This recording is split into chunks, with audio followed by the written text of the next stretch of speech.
Okay, my hair is a complete mess. Welcome to our live stream, y'all. I'm sorry I'm a little bit late.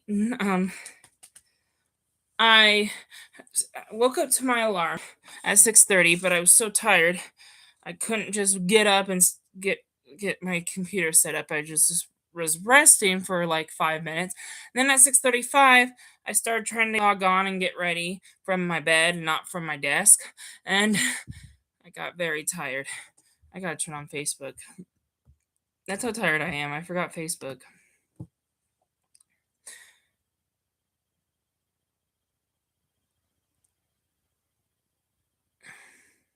Come on, Facebook. Work.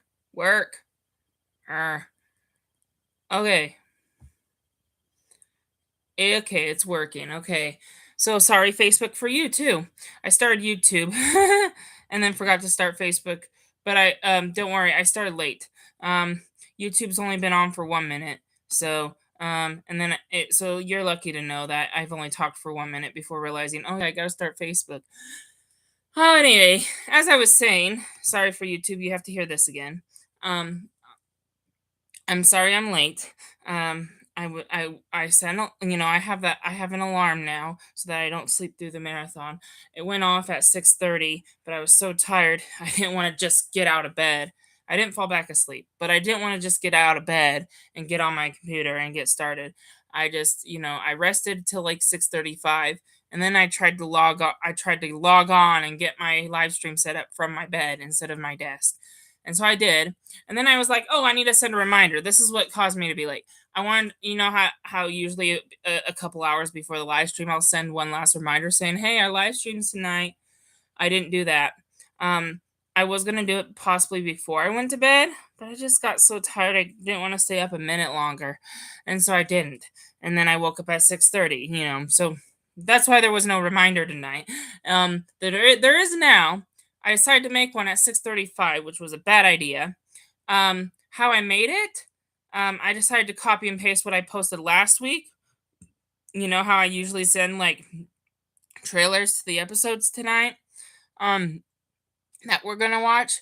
I didn't want to type those up. There was no time. I just decided to copy and paste what I texted last week about this week's trailers because I usually give you a little hint of what's coming up the following week, and then I usually use those same and then I usually use those same trailers again, like not the exact same. I usually retype them through either throughout the week or if not every time I do it during the week. But like I definitely usually do the day of saying, "Hey, tonight, here's what's going on in our episodes." Not spoiling, but just little hints of what's going on. Anyway, so you have a good idea what our episodes are going to be about. So I decided to copy and paste what I said last week about tonight's episodes. And by the time it still took like 5 minutes to make. I thought I could do it in like a minute if I just copied and pasted what I typed before. And it took me 5 minutes to make the post. I sent it, and then I also have other platforms like YouTube, Messenger, and Messages. I have to send it in like four different locations. Whatever post I make for the Once Upon a Marathon, I have four locations to send it. So I sent it to YouTube, Facebook, Messenger, and Messages. And that took another 5 minutes. So it was 6:45 before you know it, and I can't set up my live stream in 5 minutes. um, and it usually takes 10 minutes. I need to start by 6:40 at the latest. And then sometimes I like to start setting up at 6:35 just in case I need to use the bathroom. And again, I have to get dressed. And I still did get dressed. That's another reason for being late.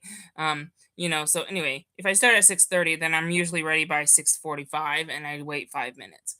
It's great to be in case there's issues, it's great to be ready early. So anyway, I didn't get on my Once Upon a Time shirt though. It's Christmas, so don't stop Santa. Is what my shirt says. Let me see. Don't stop believing. See? See? Merry Christmas. I'm wearing the same gray pants as I normally do every live stream. Um, my my yeah, I don't have any Once Upon a Time pants that I wear, but my Welcome to Storybrooke shirt. it's Christmas. We don't need to wear that tonight. I wanted to wear a Christmas shirt to represent the holiday, but we are still watching Once Upon a Time. So anyway, happy Merry Christmas to you guys. Um, so these are not really Christmas episodes, but they will be our Christmas episodes for tonight. Originally, in the original plans, tonight was going to be our first 3 episodes of season 5. um, you know, with knowing what season 5 is all about, this might be a little bit better. Not really. I'm not going to spoil much, but it has something. Whatever we watch tonight, it does have something to do with that a little bit. But anyway, but yeah, I'd say it's better, maybe. My favorite episode of season 4, not favorite episode of the entire series. We're watching my favorite episode of season 4 is the first one we're watching tonight. So I'm so excited to get started. I'm mad that we're starting late because now it's 7:03 and I'm not ready to start the show yet. I wasn't gonna try talking for 10 minutes. I was gonna start talking for just only 5, but I couldn't even start at 6:55. So anyway, started at 6:57.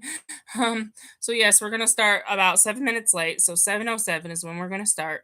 Um, anyway, I'm sorry. That means we're gonna end at probably around 9:37 instead of 9:30. So 7 minutes is not bad.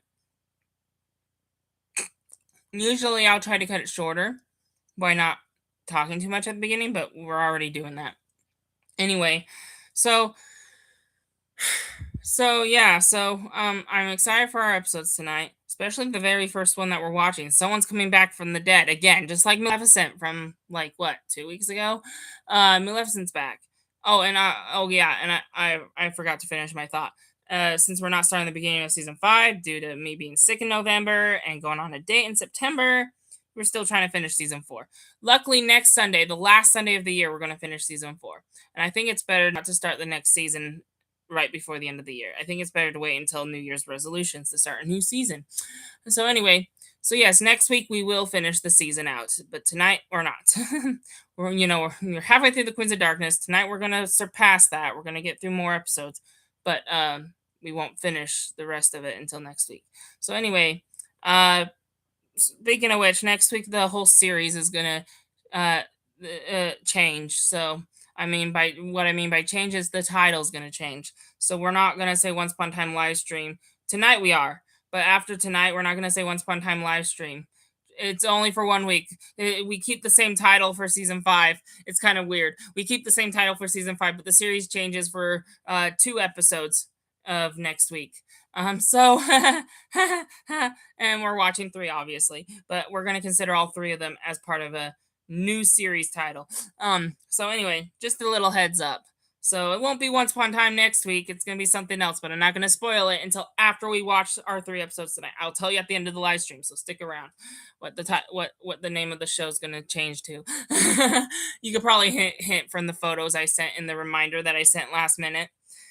Which by the way, because I sent at 6:45, I didn't have my live stream set up till 6:55, and I thought, well, I'm already this late. I might as well just slip into close.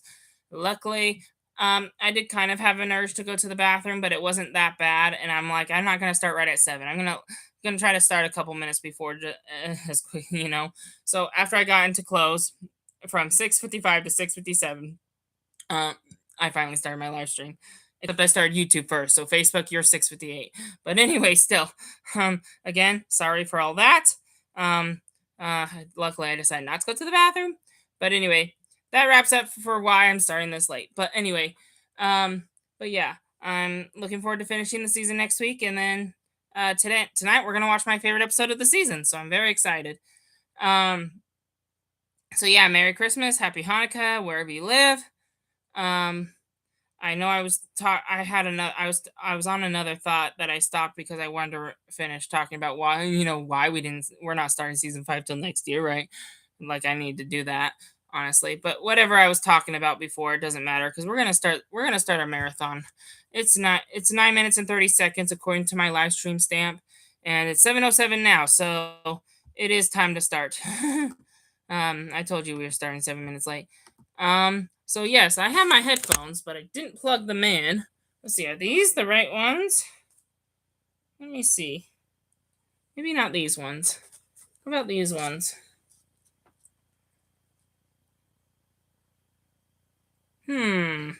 These are the ones that don't work very well, do they? So I'm gonna use these ones because remember those headphones I talked about that only one earbud works. I'm gonna not use those. I'm gonna use these ones. See if these ones work better. Except they're tangle, so that's gonna make us start even later. Ah, I don't have time to untangle all this. Oh my goodness, guys, I'm so sorry. If you have your Disney Plus version, go to Disney Plus, and I can't tell you the timestamp right now. Hang on. But yeah, season 4, episode 18 is my favorite episode. Um, and I don't know if I remember. I don't know if I told you this or not. But one of the Frozen episodes in season 4 that was 2 episodes long was meant to be 1 episode, but then I did tell you about this. But they split in half. Stupid streaming services, right? So really, if you're on your DVD, it's probably episode 17, but really it's episode 18 if you're watching Netflix, Hulu, blah blah blah. Episode 18, and that's what I put in the title description because I'm going by the streaming service version. I'm assuming most of you are not using the DVD and you're using your streaming service. So I can't tell you the timestamp of YouTube, but give it a second. It's loading. Come on, work. It's being very slow. I can't even start. Oh well. Oh. Okay. So, 44 minutes and 5 seconds should be your timestamp. Now, if I can untangle these, we can get started. Hang on. Man, we even already talked for 10 minutes and we're starting late. I was done at 9 minutes and a half, but then I forgot I didn't pull up Disney Plus. So I tried to talk to keep this engaging while I pulled up Disney Plus. Now, and I'm dealing with these. Okay. It's not worth untangling these headphones. That's just going to make us take even more time. So I'm going to just have to use the headphones that, where only one earbud works. Got to figure out which one it is. I'll figure that out as we start. But got to figure out which one it is. I don't know which one it is. I might switch headphones. So as we're watching, I'll probably untangle those other ones. But anyway, I don't really like these anymore because the past couple months, or just the last month, like the past 5 live streams, it's only had one earbud working. So anyway, all right, I hope you have the TV show ready. I am so sorry. Well, not only we started late, but even for 7 minutes late, we're not even starting the show 7 minutes late. It's now 10 minutes. We're not, it's going to be 11, but we're not going to make it a minute later.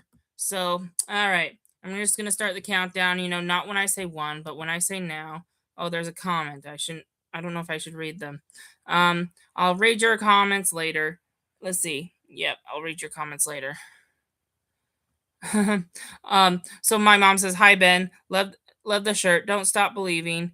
I want a shirt like that." My grandma was also on here. What is the new series title? I want to know, and I can't wait. Well, then jump on the live stream later. All right. So anyway, okay, we're gonna start the show now. I am so sorry. We might just skip Q&A just to be done at 9:30, guys. Or maybe I'll talk for a little bit since no one sends questions anyway. So what's the point of saying Q&A at this point? We've spent more than half of our marathon not doing much Q&A. No questions whatsoever. So anyway, with most of it being, it's not really 15 minutes of Q&A at the end. It's really just talking at the end. I'm just going to shorten my talking so we can still finish at 9:37. Okay. Why not 9:30? We still started 7 minutes late. So I'm not considering us 12. It's now 7:12. So I'm not considering us starting the show 12 minutes late. I'm considering us starting the show 5 minutes late because we should have started at 7:07 for a 7-minute late start. So anyway, so yes, again, I've already just talked 15 minutes at the beginning. So what's the point of talking 15 minutes at the end?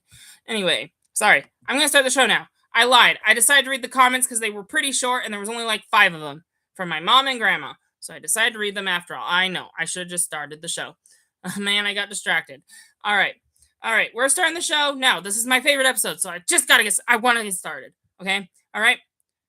Not when I say 1, when I say now. Some people don't push play when I count down to 1. Wait until I say the word now. Okay. Ready? 3, 2, 1. Now. Sorry, that was slow. No.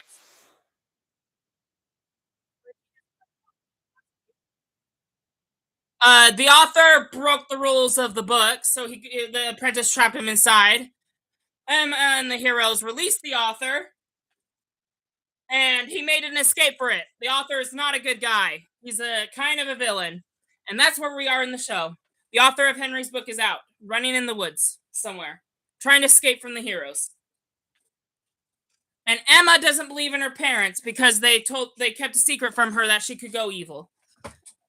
Remember that secret reveal? And Snow White and Charming lost Maleficent's child through a portal, just to take the darkness out.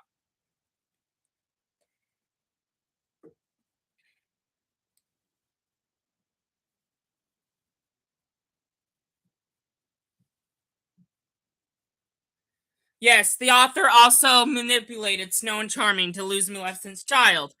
It's because of the author. Mm-hmm. Emma's upset. It's Emma's secrets just keep coming out. So Snow and Charming are now telling the secret that they know the author, but they didn't know he was the author, so that's not really a secret. And Emma's still mad.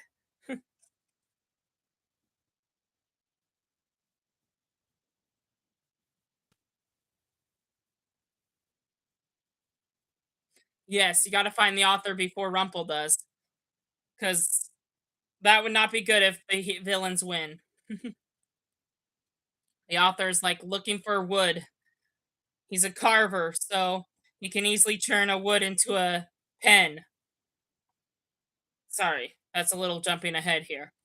It's not really a spoiler. It's not a big plot reveal. He's just turning wood into plant.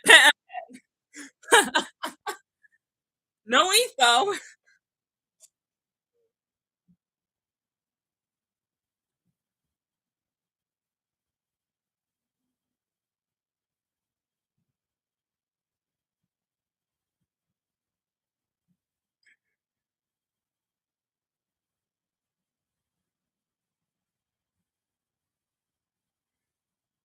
I mean, this is a land without magic. This is the real world, so you can't use magical wood because that's not what the trees in the real world do. Rumple has found the author first. This is not good. I did say this. I say it was going to change this season. We were going to have more villains. People were going to come back from the dead from previous seasons, and finally, the villains were finally going to win for once. I told you. Rumple found the author first. Things are going downhill.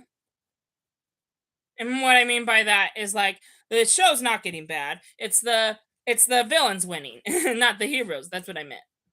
So if you were tired of like heroes defeat, villains die, they never come back over and over again, this is different.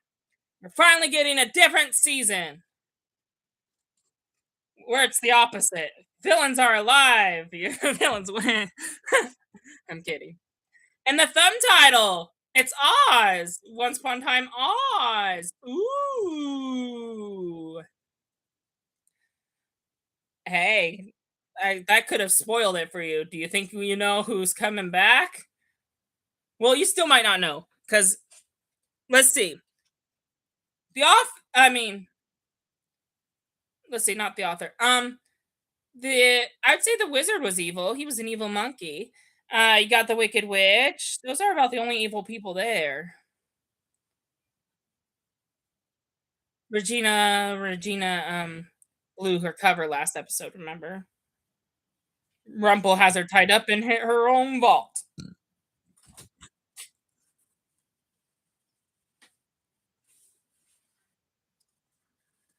No, it's not.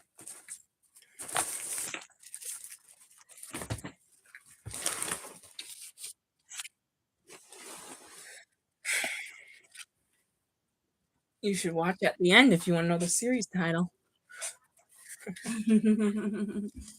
I will. I'll peek in. What time will the end be? Well, usually I try to end the live stream at 9:30, but we started a couple minutes late, so you should just jump in at 9:30. Is this recording us? And just my voice. Make sure you eat with your mouth closed. So if you wanna know who I was responding to, it was just my mom. She brought in dinner. We didn't dinner wasn't ready early enough before the live stream. Rumpel is calling Regina. I mean, no, Rumpel's giving Robin's phone number to Regina. Regina wants to know what happened to Robin Hood, who we haven't seen since the end of the Frozen arc. And then here's a little recap on that. He left the town line because Marion's, remember the Snow Queen froze Marion's heart, and she was freezing as ice, and True Love's kiss did not work. And even after the Snow Queen died, the curse remained. So they had to go across the town line to a world without magic, the real world, and where the frozen heart won't be affected. And so, in order to keep Marion alive, they had to leave Storybrooke. Remember, and once you cross the town line, you can never come back. So Robin is now in New York, and he's with his wife and his son Rowan. So we're gonna find out what happened to him this whole time. It's been like 6 episodes since we last saw him. So sorry, I farted. Excuse me. This is my favorite episode of the season because someone who I love comes back. What's interesting about the show is that it really follows my lead. Like, it started with this. I can't spoil it yet, but it started with this. There was someone I was missing from season 3, and knowing how Peter Pan and Cora went, I'm like, that person's never coming back. I wish that season wasn't over. I was crying. And then the show gave me a miracle. And this wasn't the only miracle. In season 5, I was crying about other things, and that happened too. Now, I know you're sick of curses, but this is not okay. I guess that's kind of a spoiler, but it's really not. There's going to be another curse in season 5. I don't know if that was too much of a spoiler for next season, but anyway, you know how we had the curse that trapped everyone in the real world in season 1 and they forgot who they are? Then we had the curse in season 3 where they didn't forget who they were, but they forgot a year of their life. Anyway, I know they probably used the curse too much, but anyway, I did miss the curse. For some reason, I did. Again, I didn't watch the show till season 3. So even though I went back on Netflix to watch season 1 and 2, it felt like I only had the curse once because didn't watch season 1 live. So I really missed the curse. I wanted the curse back, and that happens in season 5. I won't spoil any more from here on out. But again, there's more surprises. Even in the second half of season 5, um, there's surprises that I didn't even see coming that I'm not going to talk about until we get to that season. But anyway, and then surprises go from season here in season 4 all the way to season 7. Up to the series finale, I was surprised, and I had all my wishes come true. The only wish that never came true was a renewal for season 8. I always wished for another season when the previous season got over. Now, I actually wanted the show to end after season 6. That was one time I wanted it to end, but it didn't get that wish either. They did season 7, and even though I didn't really like season 7, and you might agree, season 7 is the worst season of the entire show. Um, they, I'm not going to spoil anything, but whatever the things that happen in season 7, I'm like, if you're going to at least do that, you should have gone more seasons. And so anyway, and so anyway, I was like, either end after season 6 or go to like season 12. So anyway, it was like, I know that's kind of confusing. I just don't want to spoil it. But things happen in season 7 where you're like, okay, I don't like this season, but if you're going to do this idea, you got to flesh it out more seasons. Like, it's one of those things. And I'm like, I think it should have ended after season 6, but if you can't end it and you have to do a season 7, you should have continued with this last storyline. Like, anyway, it doesn't end with a cliffhanger. That's not what I'm talking about. It's just pretty fast. It pays too fast to probably keep up. Anyway, I'm not even talking about the episode we're watching right now. I'm just jumping ahead here. But anyway, but the reason why I jumped ahead in the first place was because this is the first surprise out of all seasons where I start getting miracles happen.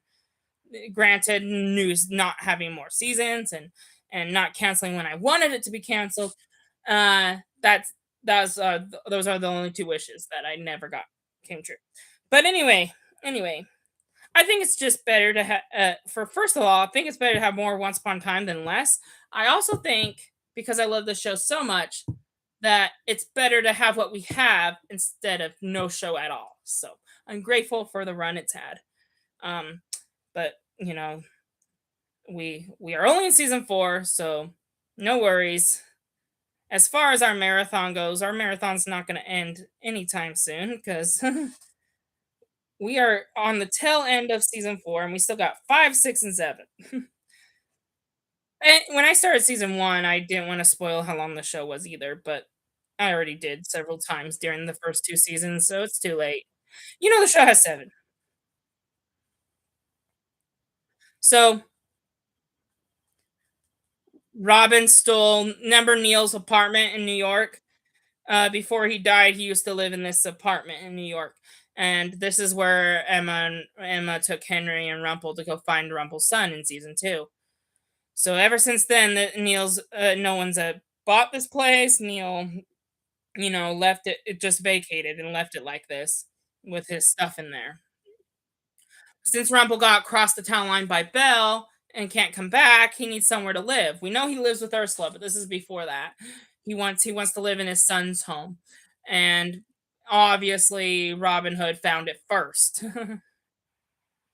And Robin is fighting for it. He said, "Regina gave us this home. It's not yours. Stay out." But before they continue their argument, Rumple's passing out and his heart is dying. So now they're gonna have to take him to the hospital. We know Rumple survives this because he's in the present, right? Which, by the way, we're not gonna get much present this episode because we're getting 2 flashbacks here. So we're getting the flashback of how Robin's been doing in New York the past 6 episodes, but we're also getting a flashback of Robin in the Enchanted Forest. So our present storyline is really Robin in New York, but it's also the past, but still present. You know, it takes place after like episode 12 of season 4. So not too far flashback. It's really the present. And then the flashback is Robin in the Enchanted Forest. We're getting a little story about him. He's a thief who steals from the rich and gives to the poor. However, he kind of stopped that lately.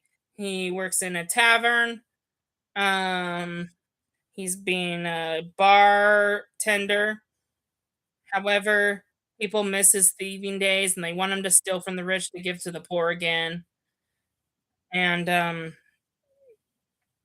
um, Robin doesn't want to be a thief anymore, though. He's trying to be a better man, but changes his mind when Rumple comes to make a deal to steal the Lecture of the Wounded Heart, which is a powerful magic that can heal you. I don't. It sounds like a love potion, but really, it's a magical item that can heal you from death, pretty much. And Rumple needs it for some future use, and he's asking Robin to go steal the Elixir of the Wounded Heart from Oz. So that's why you're getting that little hint. Someone from Oz is coming back in flashback form, but still, they're coming back. That's not all. That's not all, but I'm not going to spoil. But I'm just going to say someone's coming back flashback form. That's all. I'm not going to say anything else because I spoil. Try to be quiet. This is my favorite episode.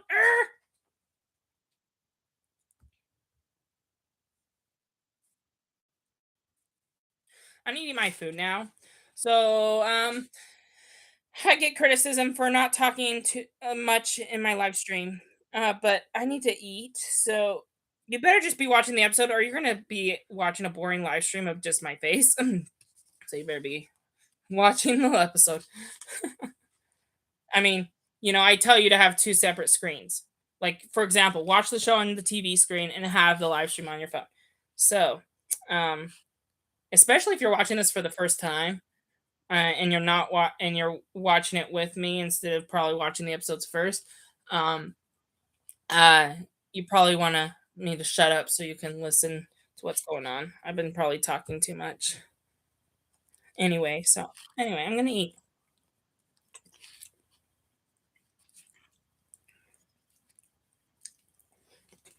Robin in New York is Rumple in New York is asking Robin to steal the lecture of the Runden Heart. Mhm.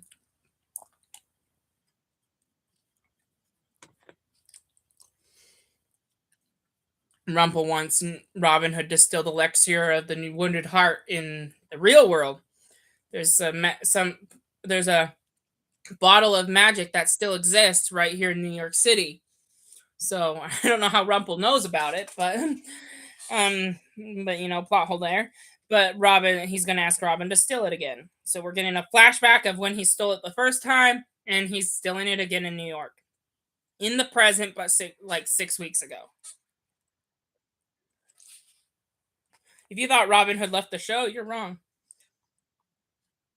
I mean, he's not the character that died that's coming back. He didn't even die at all. He just left town. But you're gonna find out. Will Scarlet. Haven't seen you in a few episodes either since you dated Belle. Actually, you did. We did see him when he right before Hook, right before Rumple disguising as Hook. Actually, I don't think that was last week. That might have been a week before. I don't know. I know it's been a minute since we saw Will.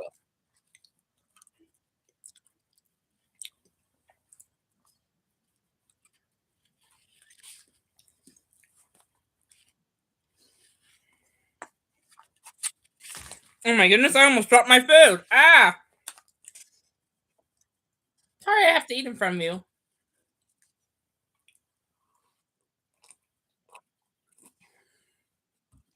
There is a woman involved.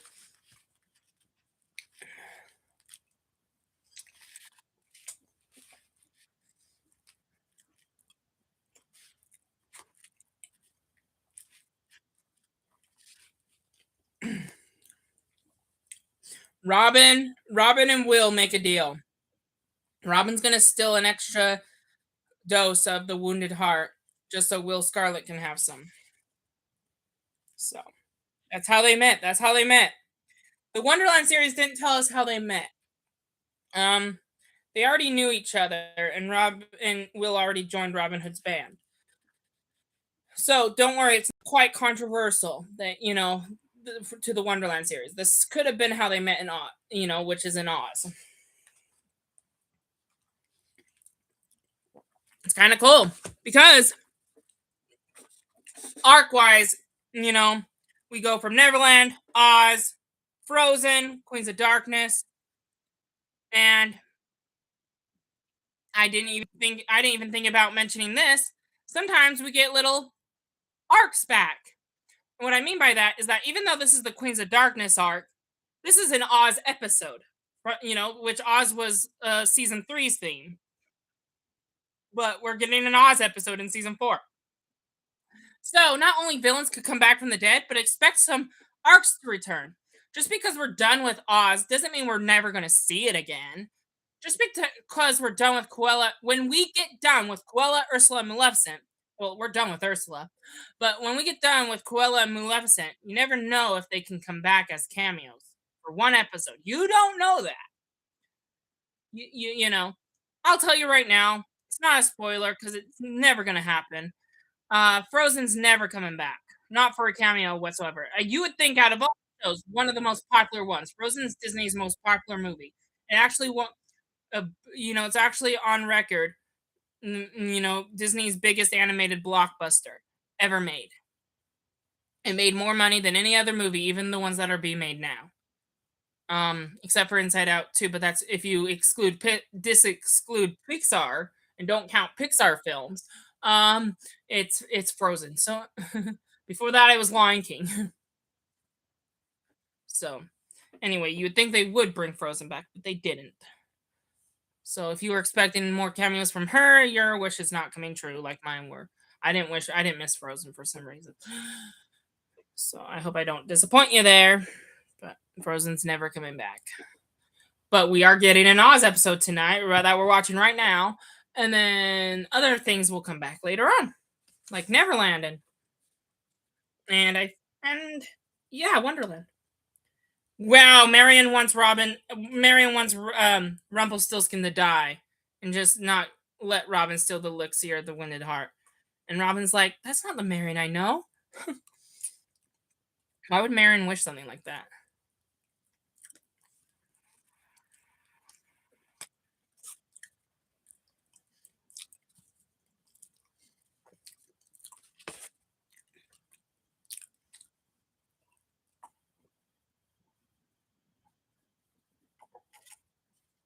Mmm.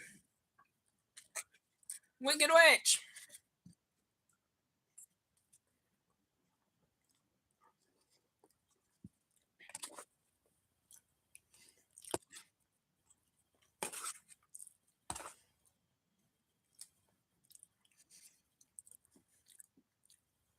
Wicked Witch.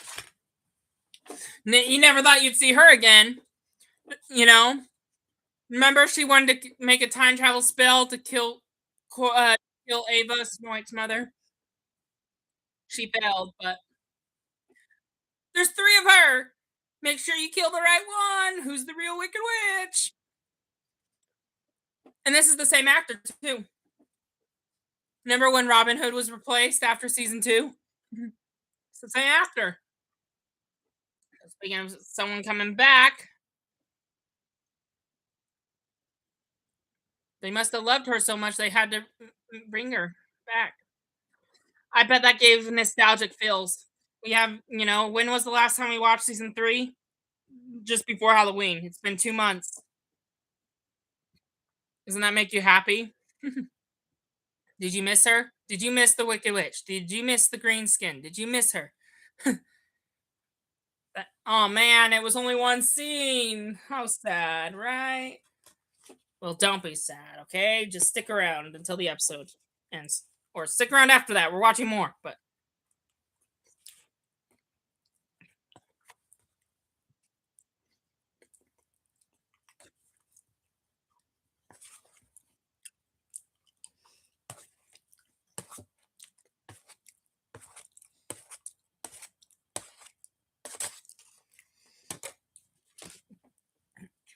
Robin lied. He did steal some of the elixir, but only for himself, not for Will Scarlet. Haha.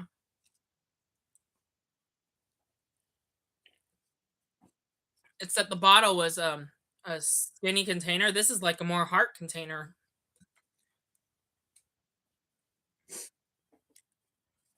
Mm. Too bad it's not Valentine's Day. That would have been a good episode. This could have been a good episode for Valentine's Day. Mm-hmm. So Robin stole the elixir and gave it to Rumple. And he's doing it again in present.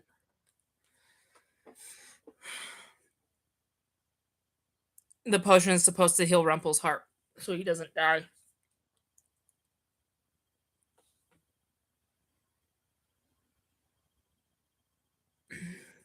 My mom also gave me seconds, so I got another plate to eat.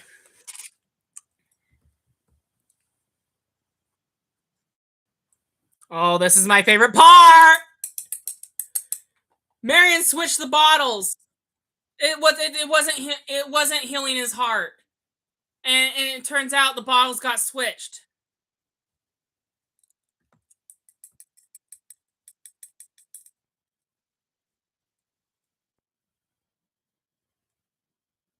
So the bottle that Robin did give Rumple, won't heal his heart, but it will stop the pain.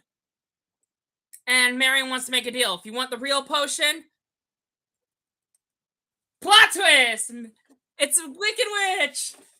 She was Marion all along.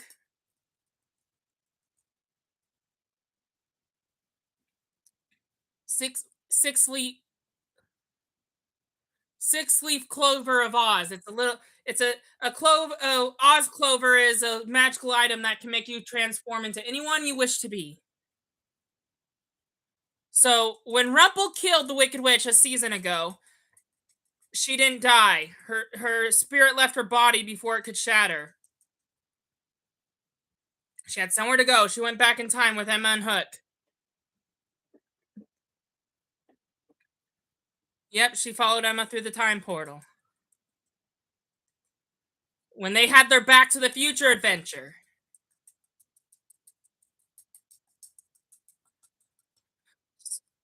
So Wicked Witch was watching Emma and Hook write themselves a slave, save Snow White and Charming, blah, blah, blah. When they planned on bringing Robin's wife back, Zelina had the idea to, like, a light bulb went off. I don't want to say it until she says it. Avoid spoilers. Wait for it. Wait for it.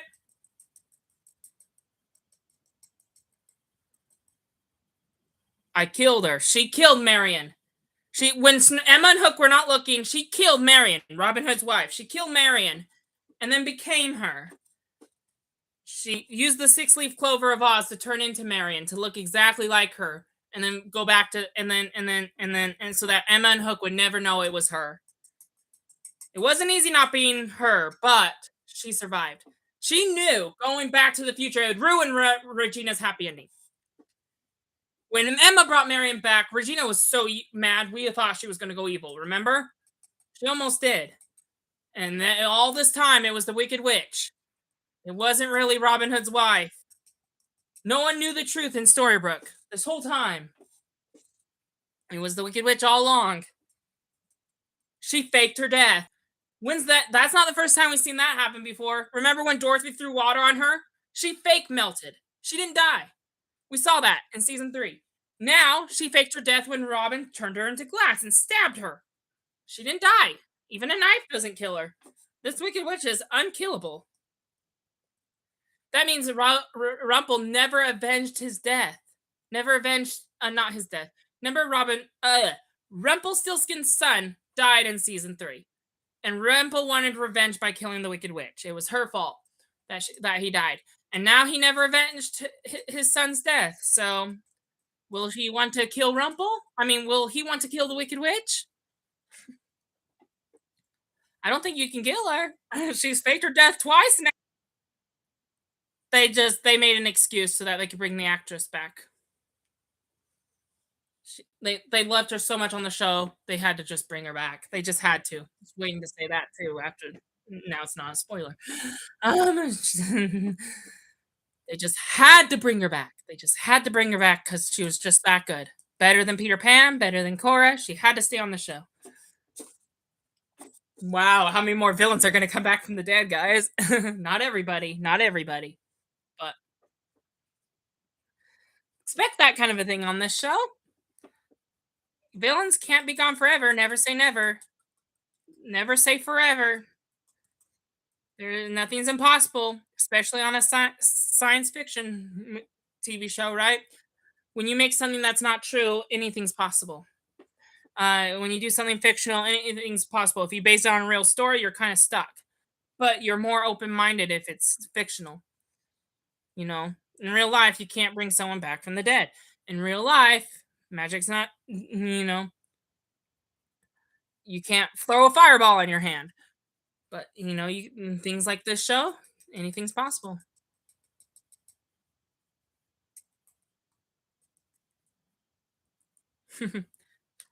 Wicked Witch and Rumple are making a deal.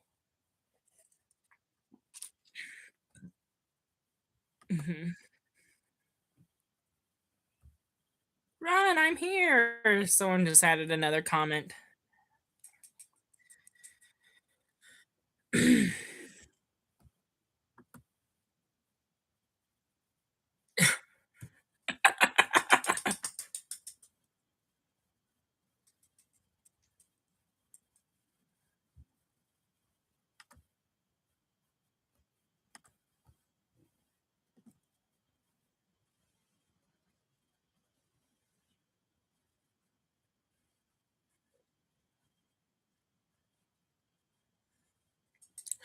The deal is, can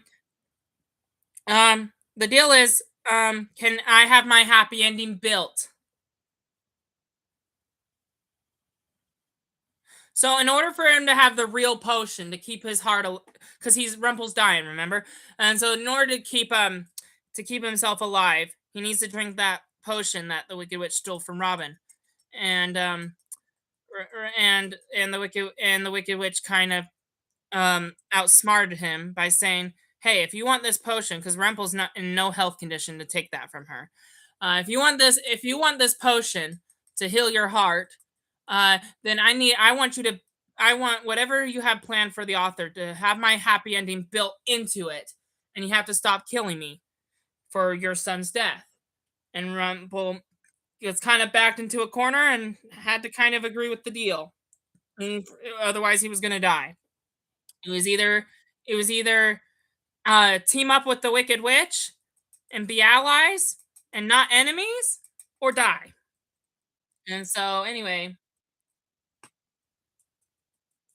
and I think it's better that we brought the Wicked Witch back because like Rumpel would not make that same deal with his father, Peter Pan.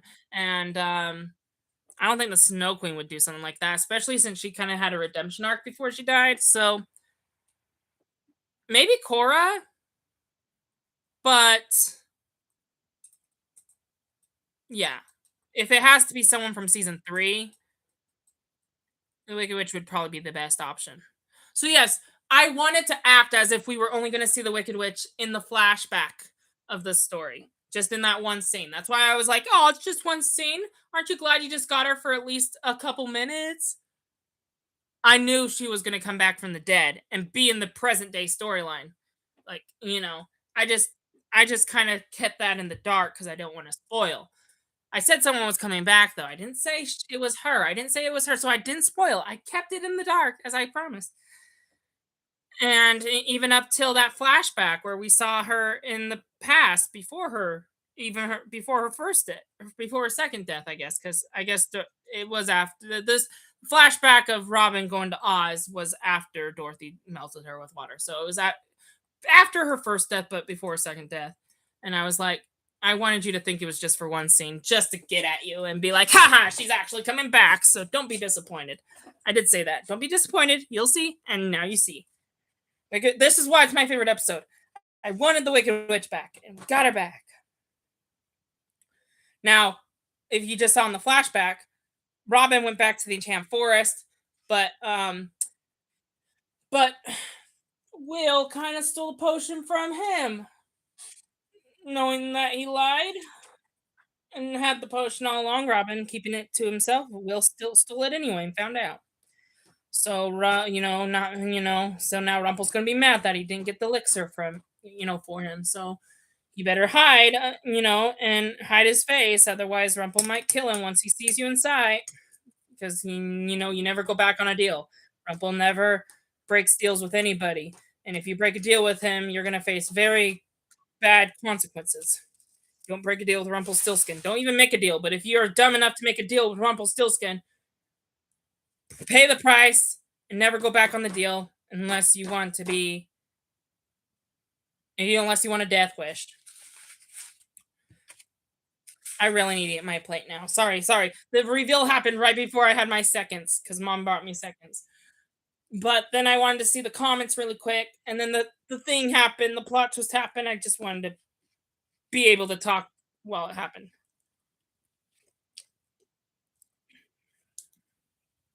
Rumpel and Robin are having a conversation about Neil's apartment.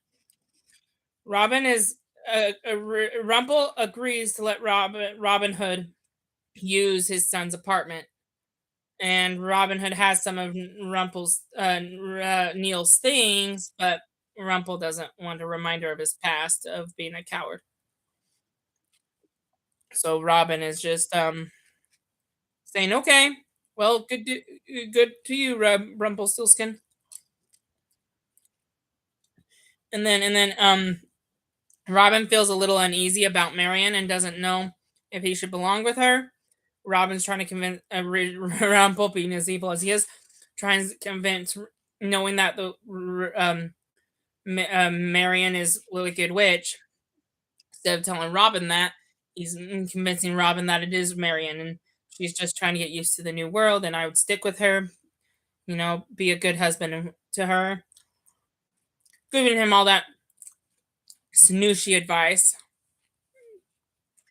And Robin doesn't even know that Rumple was a villain and got cast out of Storybrooke because he was. So surprised he took his word for it. So yeah, Robin Hood doesn't even know that he's married to the Wicked Witch, or not really. He's married to his wife Marion, but because the Wicked Witch is disguised as his wife, he thinks it's Marion.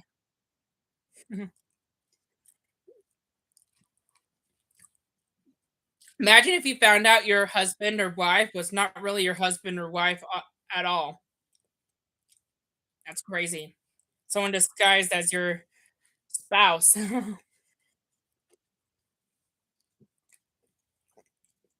It's like babies being switched at birth.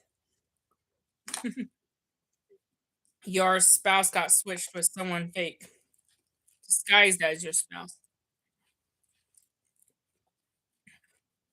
Robin may have not got the potion for Rumple, but he found a way to keep his tavern because he was being taxed before. He found a way to keep his tavern and not go, without having to go back to, without getting arrested or having to go back to his thieving days. He just stole from the rich to give to the poor. He decided he didn't want to give up thievery just yet. He wanted to steal from his enemies, the rich people who threatened to take his tavern away for not paying taxes.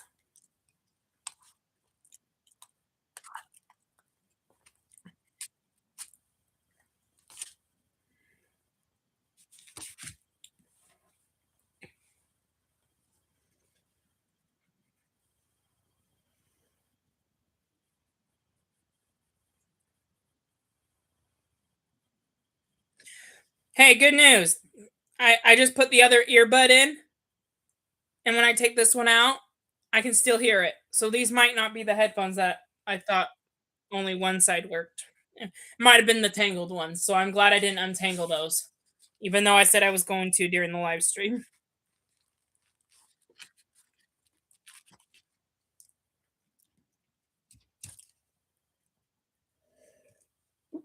I don't think that's how it works. Robin Hood just said if you steal for yourself, that makes you a thief and an outlaw. But if you steal for someone else, that makes you a hero. I think stealing and it's still wrong. You shouldn't steal for someone else. Now, I like the idea of stealing from the rich to give to the poor because that makes life more fair for the poor people. But that's still just as bad as if you were stealing from the poor. You shouldn't steal from the rich either, unless you know for a fact that they stole the money from someone and they don't deserve all that richness. Then get the cops involved and don't steal. Robin Hood change it. Robin's name used to be Robin of Locksley, and this is how he changed it to Robin Hood because he didn't want Rumple to find out about him and find out that he didn't steal the potion like that they dealed on.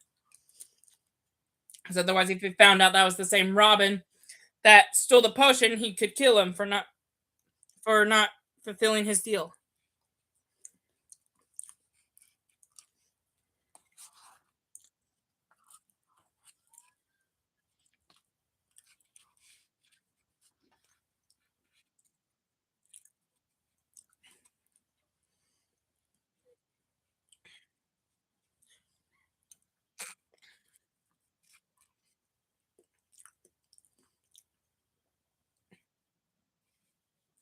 Wow. So Marion's a little upset that Regina's number is in Robin's contact information.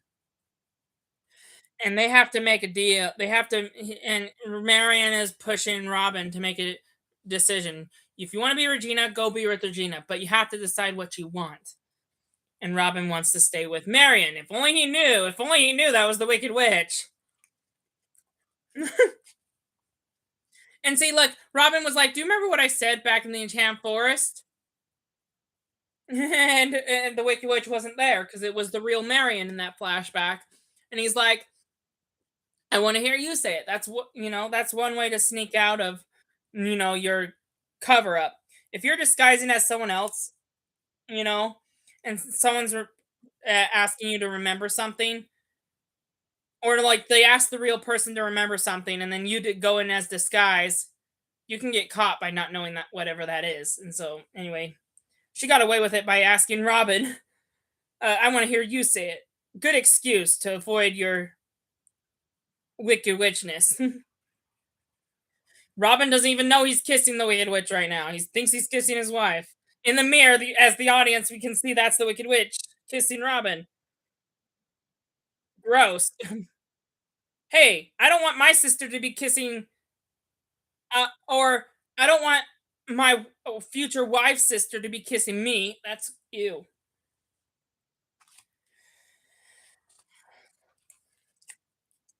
Regina is now shocked because he calls Robin Hood, but Marion answers the phone and decides to reveal herself.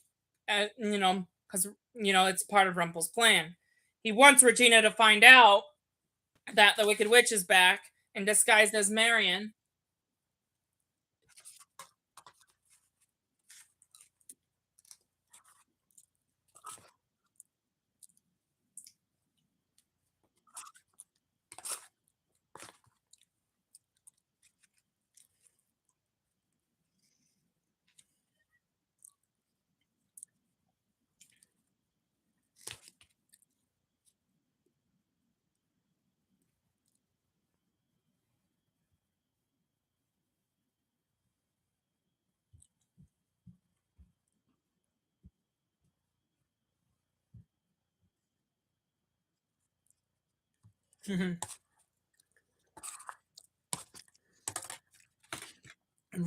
Rumple knew all along. We just had a whole episode explaining how Rumple already knew this.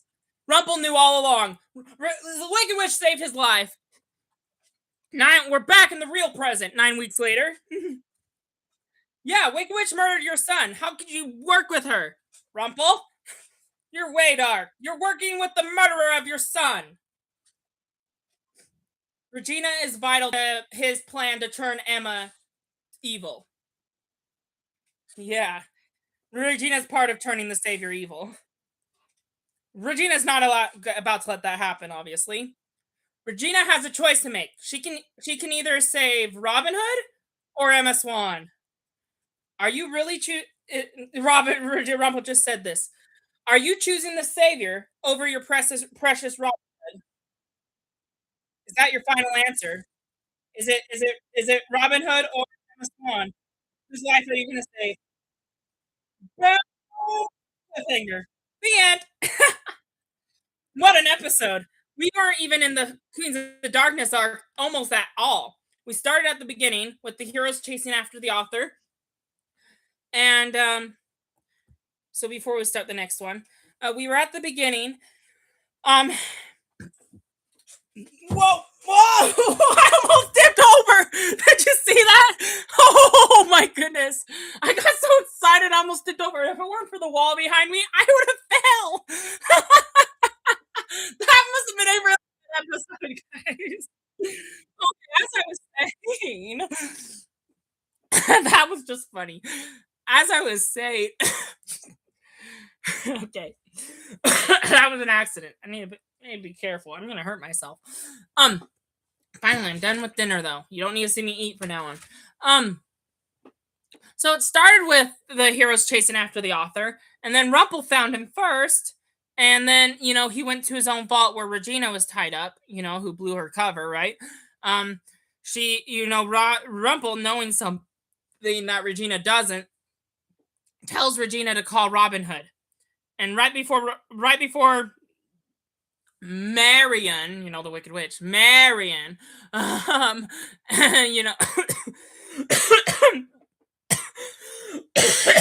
oh my goodness, right before I'm choked up, right before Marion answers the phone, we think it's going to be Robin Hood who answers the phone, but right before Marion answers the phone, we jump 9 weeks earlier. So 9 weeks in the past, where Robin Hood left the town line and he was in New York, and that became our present day storyline. So that's why we never went back to the Queens of Darkness arc. We were in the present day storyline of New York and wanted to know what happened to Robin Hood. And then we jumped into further flashback in the Enchanted Forest, before the curse and stuff. Anyway, so we kind of had two flashbacks that just took the entire episode. And then finally at the end, we never had an episode like this before, guys, except with the present. And I guess if you count Emma and Hook's time travel episode, we were in the past, but it was a flashback we've already seen before. So it wasn't anything new. It's just Emma and Hook were going on their Back to the Future adventure. So I don't know if that counts. But yeah, we have had it before where there was like one flashback scene and then present. But this time it was two present scenes and past the entire time. We had two flashbacks to occupy the whole episode. And the only time it was present was the beginning and the end. And, in this time, we found out in flashback real world that Robin was really married to the Wicked Witch. Not married. Because he didn't marry his real wife, but they, his real wife got switched out with the Wicked Witch sometime after that. Sorry, it's complicated. Anyway, Robin, who he thinks he's with his wife, ends up being with the Wicked Witch, right? Which is a little disgusting after finding out that it's the Wicked Witch, right? Anyway, that's Regina's sister. Gross. Anyway, but that's basically it. And then Robin steals a potion to heal Rumple's heart because he was dying in New York. He wouldn't be in the Queens of Darkness arc if he died, would he? So we kind of already knew. The present day kind of already spoiled that for us. We know Rumple survives. Wicked Witch and Rumple make a deal. Hey, if you want to be healed, you can't kill me anymore, and I want to be part of this author plan. So they made it. They made an alliance. And Rumple was kind of back in the corner. He had no choice. And then in another flashback, right, Rumple makes a deal with Robin Hood because he's been taxed, and if he doesn't pay his taxes, he's going to lose the tavern. And, he tells Robin to steal something from the Wicked Witch in Oz, and we all thought it was just going to be for that flashback, and she wasn't really going to come back, and I knew she was because I seen the show. I just didn't want to say anything. Plot twist, she's back! Anyway, luckily Robin Hood was able to escape from the Wicked Witch, but didn't steal enough potion for Will Scarlet. However, Will Scarlet stole the potion, so then he didn't have any to give to Rumple. So he decided to use the six-leaf clover of Oz, just like the Wicked Witch did, to disguise as Marion. Robin Hood disguised as someone else. Now, this also explains, remember how we had a different Robin Hood in season 2? And then the actor could not come back for season 3. And so, we've had a different actor since season 3. And so they're trying to cover up why they had a different actor in season 2, And so their excuse of that was Robin Hood was disguising as someone else, the actor who played Lucifer, Satan, in another TV show. The actor of, Lucifer, I don't know his name, he was going to be the original Robin Hood, but then he couldn't come back. So anyway, the Robin Hood we have now, Sean McGuire, I know his name because he's on the show for all the episodes but season 2. Or he's not in every episode, but all the episodes he is in, it's Sean McGuire. Anyway, they make it some form of excuse of Robin Hood disguising as the guy from Lucifer. To kind of, to kind of fill in the gap of why why we had a different Robin Hood. Anyway, they didn't need to make an excuse on the show. We understand that actors can't always be on shows, and if you're trying to bring someone back, sometimes you just got to cast someone else, and just pretend it's the same person. You don't really need to explain why they're different and look different, but the show wanted to be as realistic as possible and explain why we had two Robin Hoods. Anyway, that's what they did. And so he disguised as someone else just so Rumple wouldn't find out that he went back on his deal and kill him. So Robin is pretty smart at keeping his life preserved and safe from the Dark One. Anyway, and we saw his real wife, Marion, and they said something, no matter where we are, all I want to do is be with you. And Wicked Witch wasn't there for that, so she almost got caught. But luckily, she told Robin to say it. And I guess Robin didn't even find that suspicious. So, okay. Anyway, one phone call from Rumple, and Robin Hood dies at the hands of the Wicked Witch. So Regina has a choice here. So at the end, we jump back to the present, and Marion answers the phone, reveals that she's the Wicked Witch. Obviously, us as the audience already know how she came back, so we don't need to go through all that again. Um, anyway, Regina, so they didn't. So we skipped the part where the Wicked Witch explains the same thing he did to Rumple to Regina. Anyway, and Regina was after the phone call ended. That's how the episode ended. Regina has a choice to make. Sorry, I know we need to start the next episode, but this is my favorite episode, and so I can't stop talking about it. But Regina has a choice to make. If you end up saving Emma from going evil, all Rumple has to do is call the Wicked Witch, and Robin died at the hands of her sister. So otherwise, she could go and save Robin Hood in New York and let Emma turn evil. So,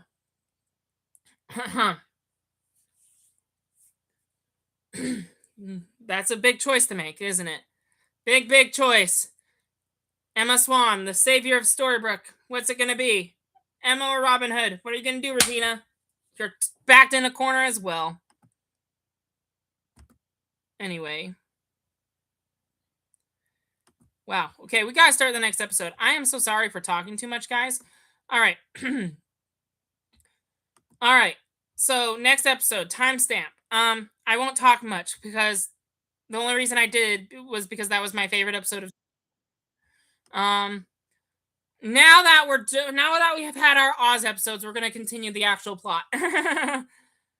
Now that we've had our Oz episode. 44 minutes and 5 seconds. That should be your Disney Plus stamp. So 44 minutes and 5 seconds on the right side of your screen.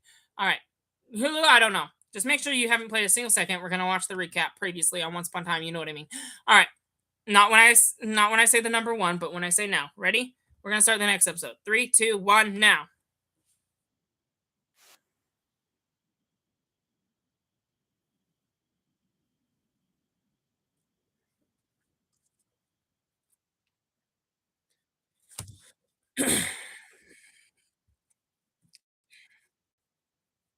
We're going to see what happens next. What is Regina going to do? You made it Regina a monster, but you won't do the same to Emma. You may have caused the queen to be born, but Rumple, we're not going to see evil savior, are we? Or are we? Flashback. We have a young blonded girl running in the forest. A Dalmatian is running after her. I did mention in my post that this was a Cruella episode. Who loves 101 Dalmatians?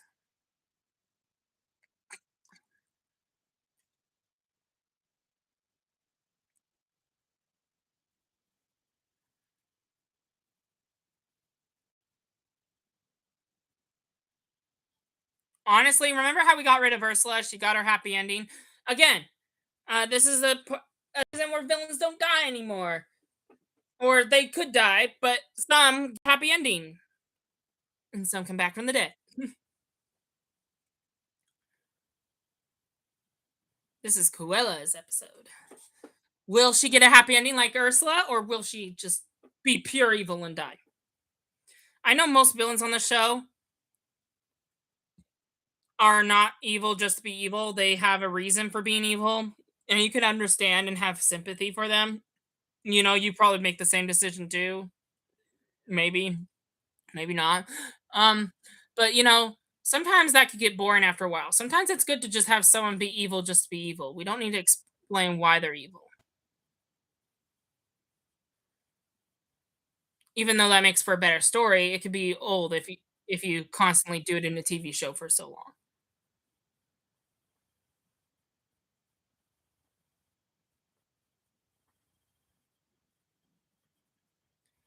So from this flashback, Cruella's mother is kind of like Cinderella's stepmother in a way.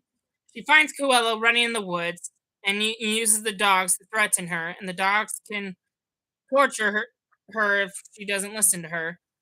And so anyway, Cruella has no choice but to get in the car, and her mother ends up locking her in a tower, just like Cinderella's stepmother did to her. So it's kind of Cinderella twisted story here.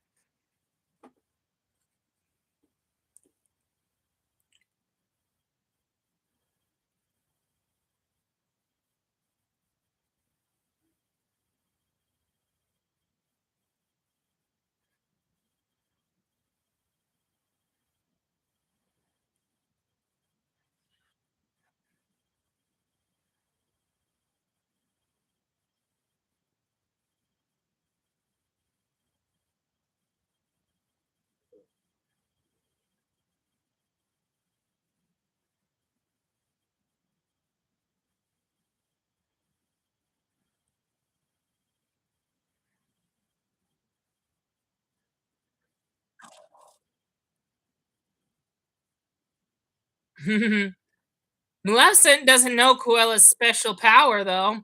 She controls animals, including dragons. So Maleficent turns into a dragon, ready to kill Cruella for abandoning her daughter in the woods. And Cruella just uses her magic to control the dragon.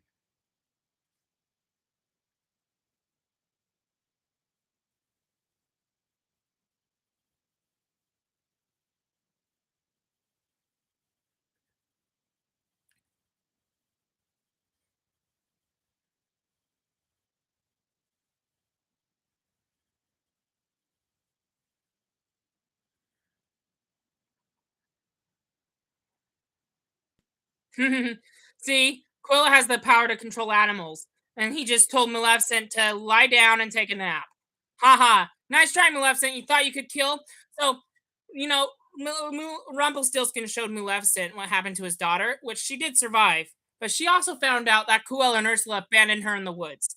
And she can't kill Ursula because Ursula, is with her father in a different world. And Quilla's the best ally to talk to. And after finding out that Cruella left her in the woods to die, her daughter, Maleficent got so mad she was about to kill her in dragon form, but I almost fell again.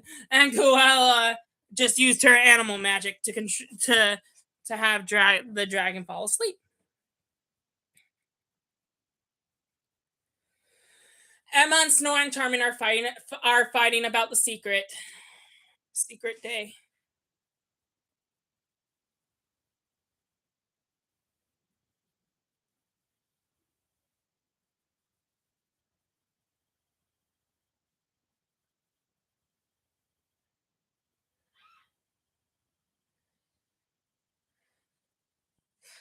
Now everyone knows the Wicked Witch is back from the dead. Regina's telling the whole hero team.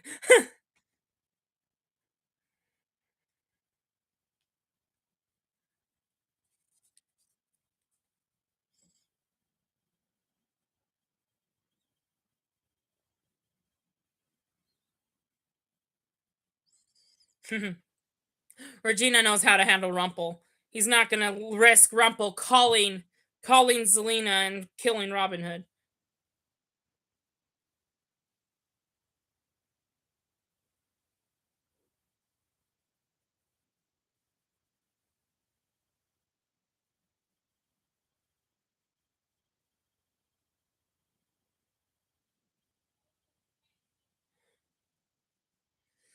Huh. What are you gonna do, Regina? How is Belle gonna help?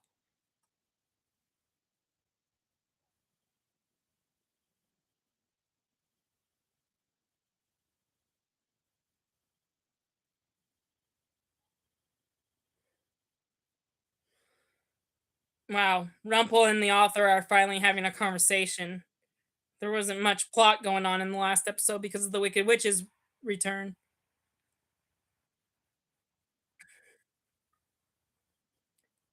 Hey, by the way, the Wicked Witch is not in this follow-up episode after at all. So we get a whole episode just on her and not the plot of the season. And then now we're getting a whole episode on the plot of the season, which is good. We got to get back to what we're dealing with now.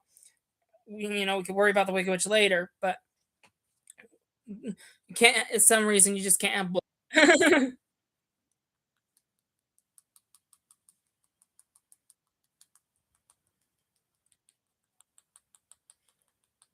The author is acting suspicious about Quilla's coat. Rumple doesn't even know.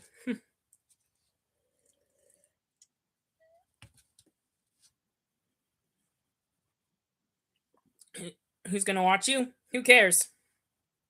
Protect you.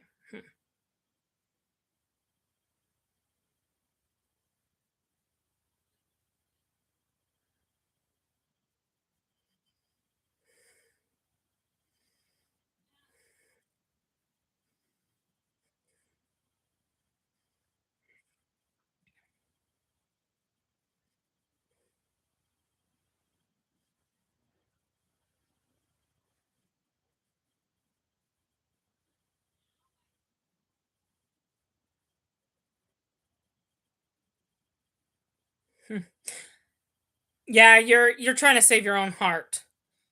because even though the Wicked Witch gave him a cure.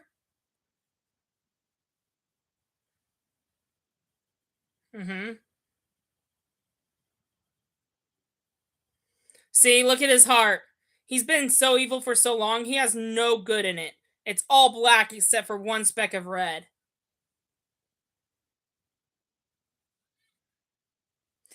He's been evil for too long. He's gonna die for being evil for too long. The goodness is running out in his heart. He has almost no goodness left.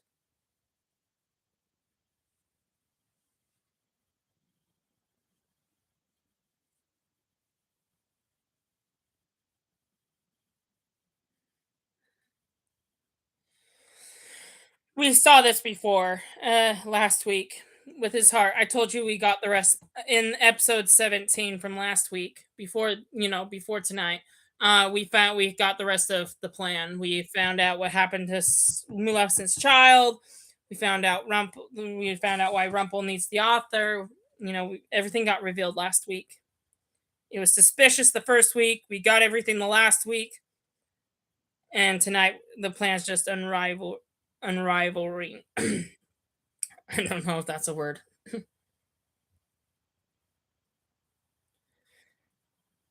Wow, that's not something Belle would usually say. Wheel's a better kisser than you. It's like, okay, you're pathetic. Why would Belle say that?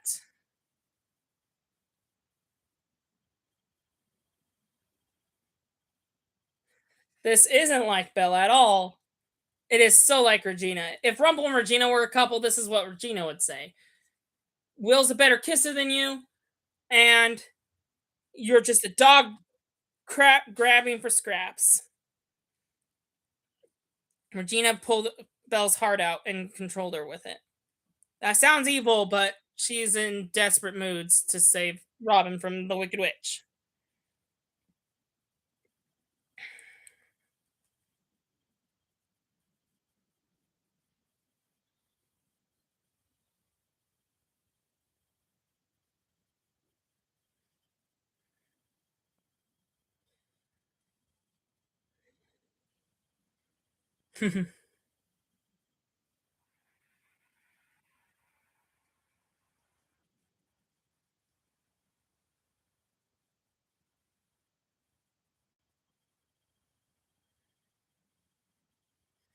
Yes, if you call the Wicked Witch, she will kill Belle.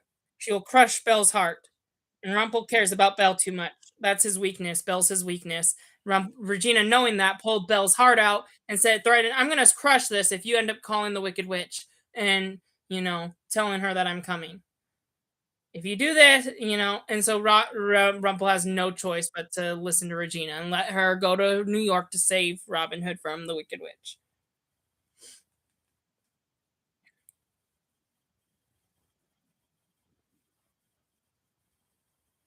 With one breath, yep, just like the dragon, with one breath of Cruella's magic, she can send a bunch of dogs after the author.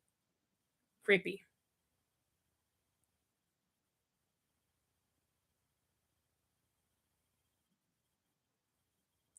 So Cruella Deville cannot hurt the author, and Cruella has to admittedly say he's right. I wonder why. You'll find out.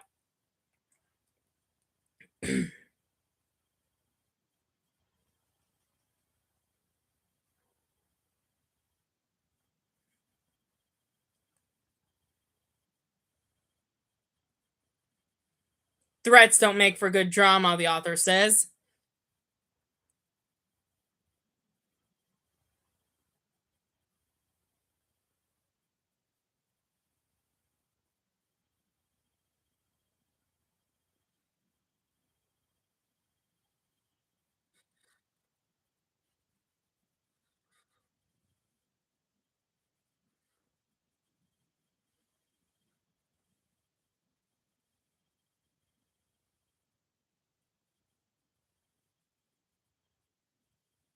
Cruella Deville, having known Isaac, the author, so they just revealed his name, Isaac. Having known Isaac, Cruella Deville says you may have the upper hand of me not being able to kill you, but there's more than one way to skin an author. Like how, Cruella wanted to skin puppies in the movie, right? Skin an author. Skinning a human is darker. But anyway, Isaac said that doesn't make for good drama. But the interesting story is that Rumpel doesn't know that they know each other. So if he finds out that the Cruella Deville and Isaac know each other, uh he's gonna come after Cruella, and he's like, Isaac's like, you better get out of here before he gets back. He's not gonna be very happy with you.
Three husbands. So Cruella has had three dads. That's creepy. That's unordinary.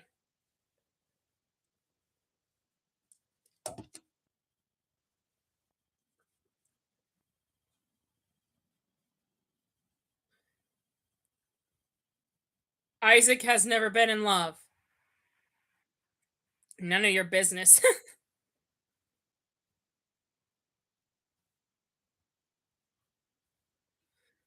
So Coella's mom is not interested in Isaac writing a story about her because he is the author. He has to write stories, but um, Coella's mother is not interested.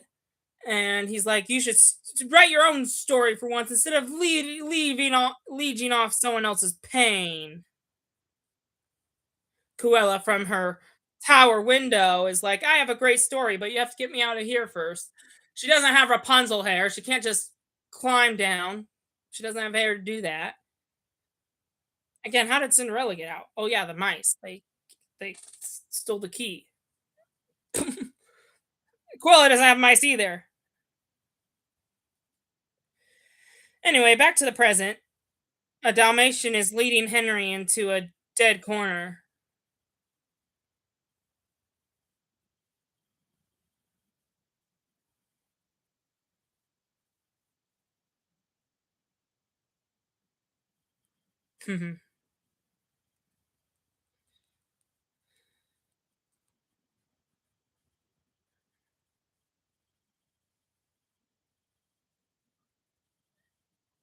Oh my goodness, Cruella is coming to kidnap Henry. I forgot I mentioned that. Henry's being kidnapped, and Quella used dogs to surround him. She only used one dog, but Henry followed the dog. It was stupid enough to follow the dog. Got trapped in a city corner, and Quilla driving behind, so he can't run. And so anyway, he's like telling her to get in the car, telling him to get in the car, and either Henry could listen to this villain Cruella Deville, even though she's like a serial killer, or have the dog get him. And so honestly, he doesn't want to be eaten by a dog, so he gets in the car. Back to the flashback.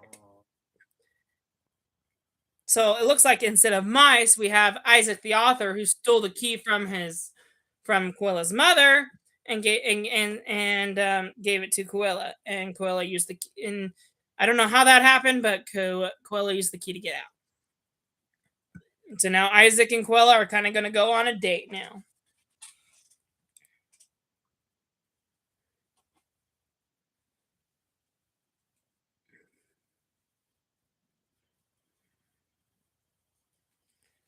So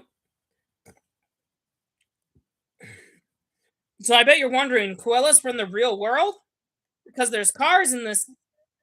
flashback, and it looks like the 1960s.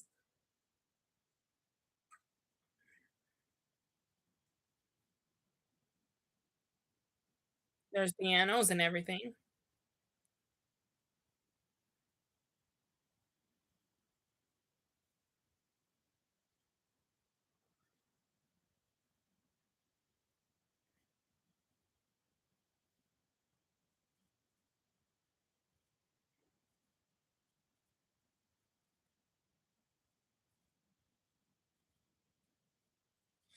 It's not really a Cinderella story. Isaac thinks it's a Cinderella story because her mother seems evil, like the stepmother of Cinderella.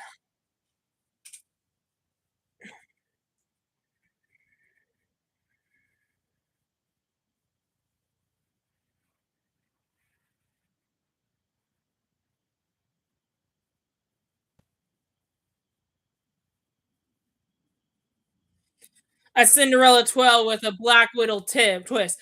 Cruella's line. She's saying that uh everyone thought my fathers died of a heart attack, but my mother poisoned them because she killed all three of her husbands. But Cruella's the villain here that we're getting a flashback on. I don't think it's the mother.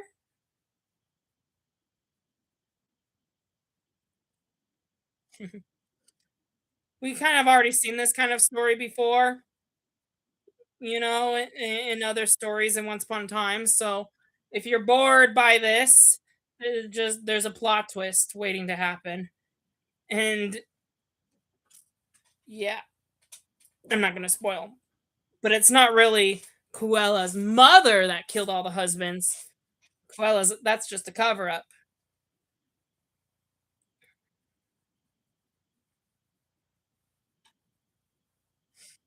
Regina's getting ready to leave, but they're gonna find out that Cruella kidnapped Henry, and that's why they can't go to New York in this episode, and we don't get the Wicked Witch at all in this episode because they have to save Henry's life in this episode. So we got an whole episode where Wicked Witch stole the show from us, and then now she's not in it at all for this episode.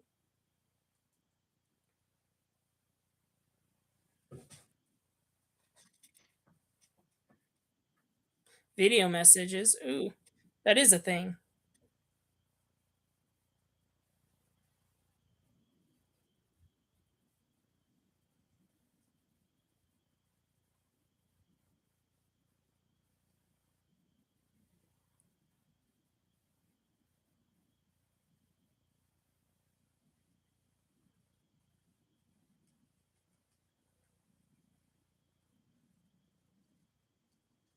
Emma getting her evil eyes on. Well, not really. Emma and Regina are determined to save their son, though, because they're both the mother of Henry, adopted mother, biological mother.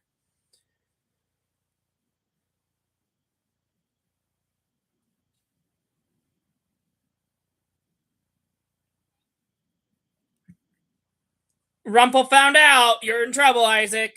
Luckily, Cruella's out of the picture. Not out of the picture, but out of the cabin.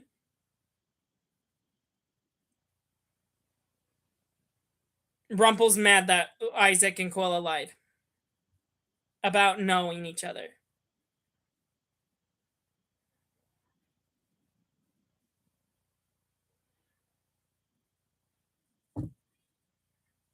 How does Rumpel know that Cruella kidnapped the Savior's son? Emma Swan's son.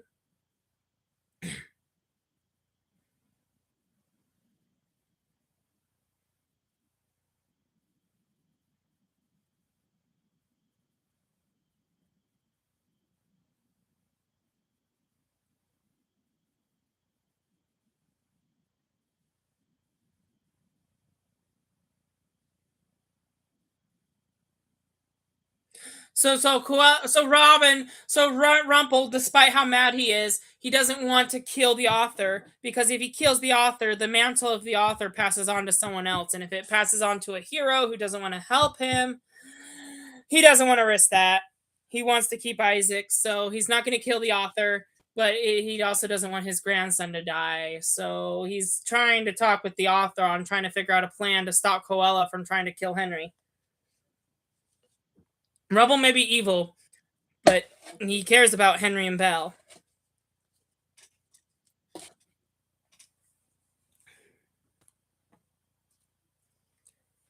So, author provides Rumple with inspiration by giving him a piece of paper with writing on it, and Rumple's having a laugh.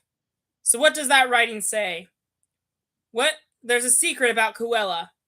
What does the writing say that, that involves Rumple not having the author killed or Henry?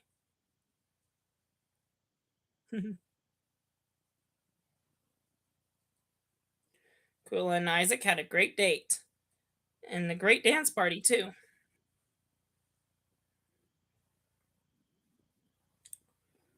Isaac reveals that he has a magical pen.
So Isaac just revealed that, tell me what year is it? And Quilla has no idea what year it is. So this is not the real world. There may be cars, there may be radios, there may be TV screens, but this is not the real world. This is a world similar to ours, a fairy tale world similar to ours that Coella's from, but they don't count years. There's no such thing as 2000 or 2020. There's no years. There's no counting years. But you know, from the history books, Cruella kind of takes place during the 60s and 70s. So you this is kind of gives you a 60s and 70s vibe. But she's not from the real world if you thought that this whole time. So plot twist, there are fairy tale worlds that are similar to ours with cars and radios. I thought that was only from the real world. Nope. I did think that back then, but nope, nope, nope. I knew that all along. For having watched the show before.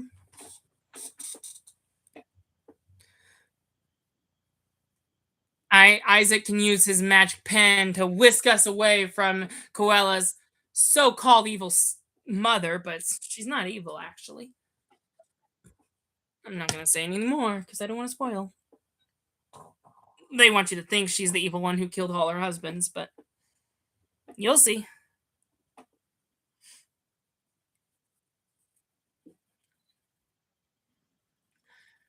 Coella gets magical necklaces and powers. Yep, yep. Isaac gave Coella magic, which might have been a mistake. And same with the necklace and stuff.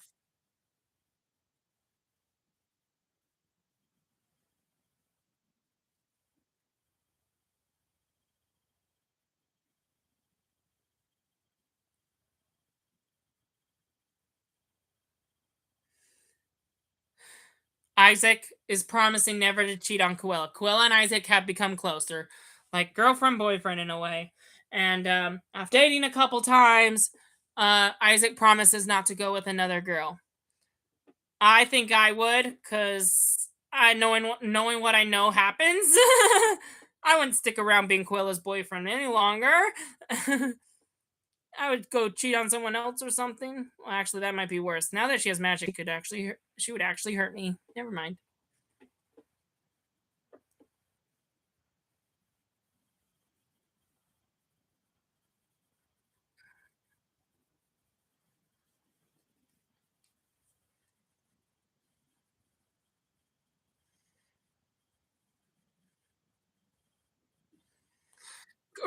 Regina was making a joke about, because Charming was like, "You're not suggesting killing the author," and Regina's like, "No, no, of course not.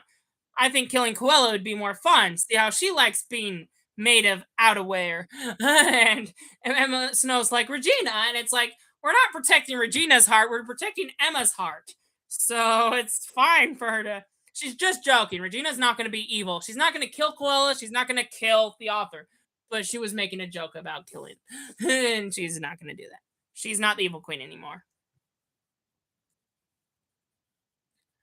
Anyway, everyone's going to go look for Henry, and Snow and Charming are not allowed to help because Emma still doesn't trust them after the secrets they exploded last week.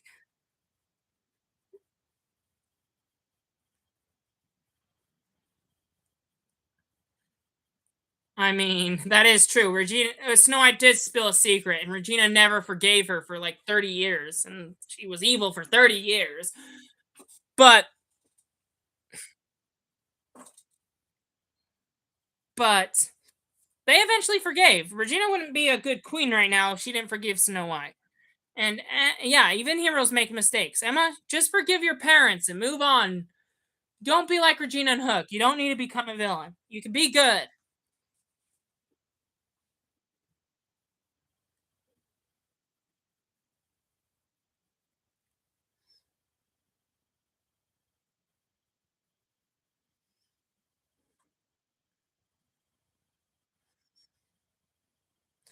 Regina and Hook, having been villains before, they know what it's like to forgive and repent. And Emma's like, well, you've had experience with forgiveness. You guys can forgive Snow White and Charming for their secret, but I can't. Emma has not experienced much forgiveness. She spent most of her life being betrayed, like by Neil when she was left for the watches he stole, or like, no one's been nice to her, her whole life. And, she's expected, even Ingrid threw her in front of a car and almost killed her. So anyway, the Snow Queen. So anyway, um, Emma's been betrayed by so many people in her life that she has trust issues. And even when she finally finds her parents, she doesn't even trust them in season 2 at first. But then once she does, she looks for reasons to be let down. And then she doesn't find any until this season where she does get let down by her parents because even they make mistakes and Emma has to learn to let go.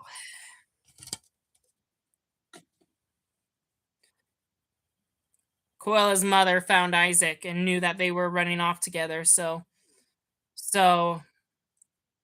Coella's mother is trying to save him.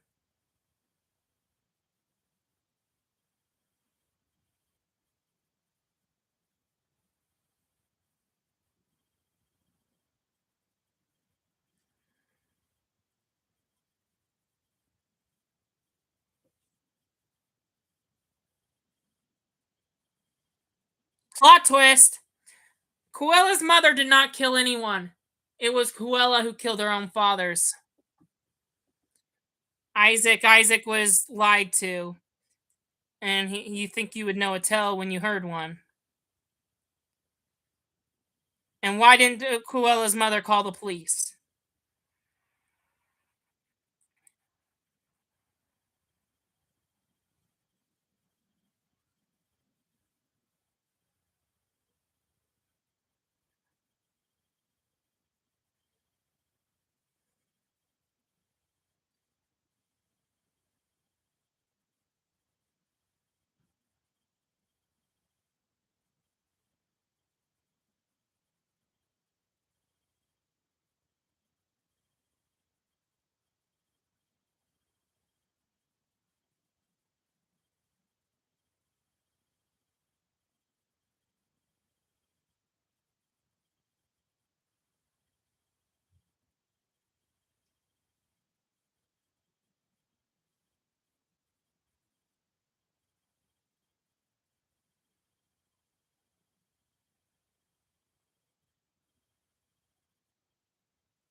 So the mother reveals the true story of Cruella de Vil, and Isaac doesn't believe it, so she threatens the mother to leave.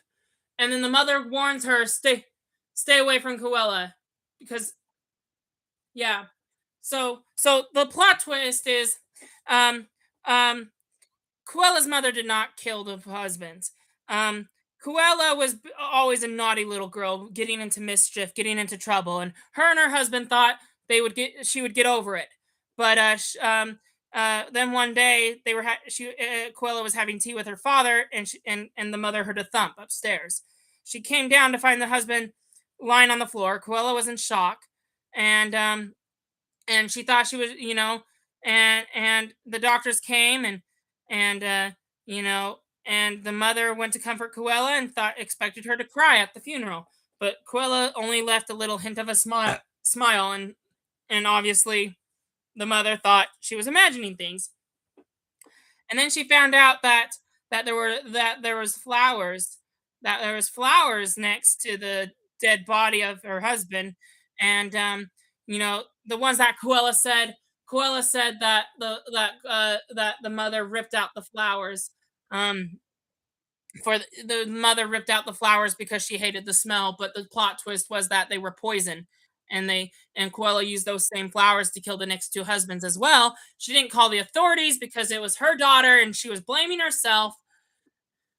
Anyway, and then and then and then she thought she could keep Cruella close and fix her and turn her into a good girl and repent and stuff, but there was no fixing her. She was pure evil. So again, we're used to villains who are evil because of circumstance. But this villain is just evil to be evil.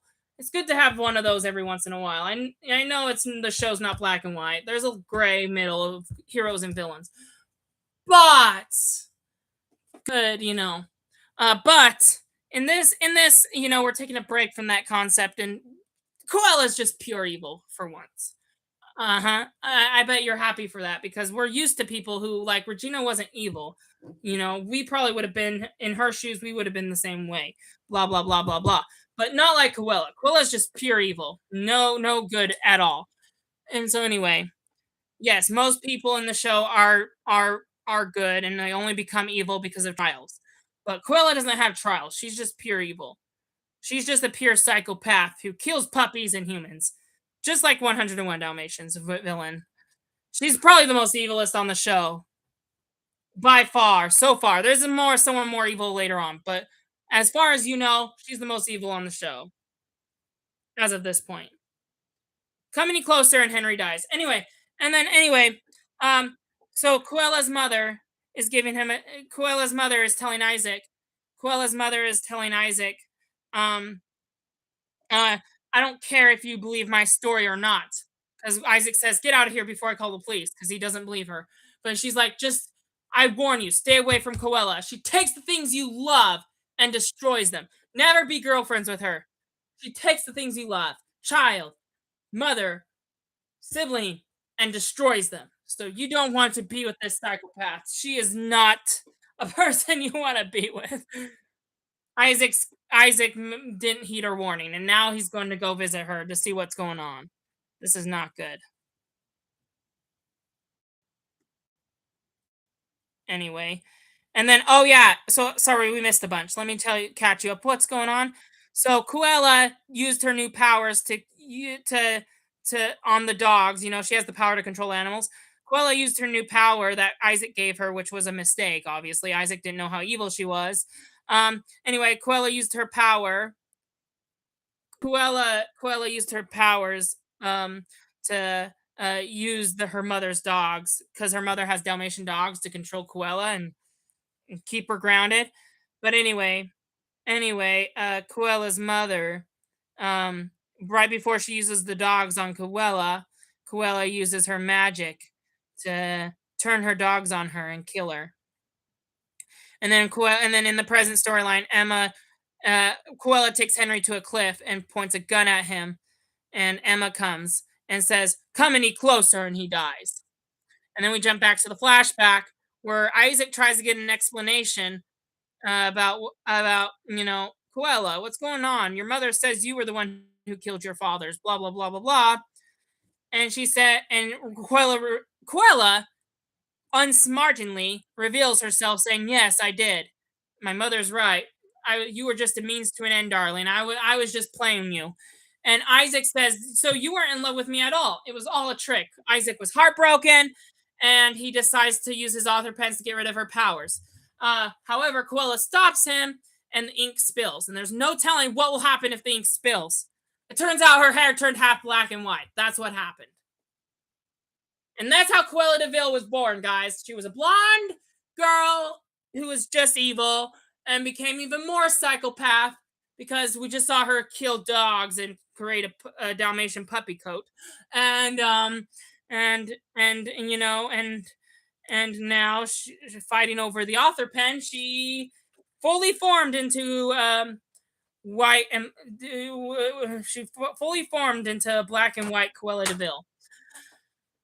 And the reason why she's black and white is because she's black and white. She's pure evil. There is no gray between her. There is no good and evil with this villain. She's pure evil, just like the good old fairy tales.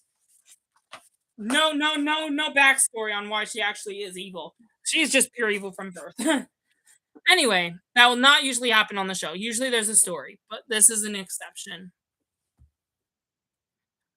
So, so anyway, Quella tries to kill Isaac, and we find out that Isaac used his author pens to make it so Quella can't kill anyone. And so, as good as Quella pulls the trigger on the gun, she realizes she can't get a bullet out, and she's like, "I'm not done with you. I'm not done at all." Quoting the 101 Dalmatians when she talks to Adam and Horitz, her team members on the killing the Dalmatian. She's like, "I'm not done. I'm not done at all." And then now we're back here. We're back here in the present. Snow and Charming are threatening the author, and the author says, "Look! Henry's in no danger. Just read this note."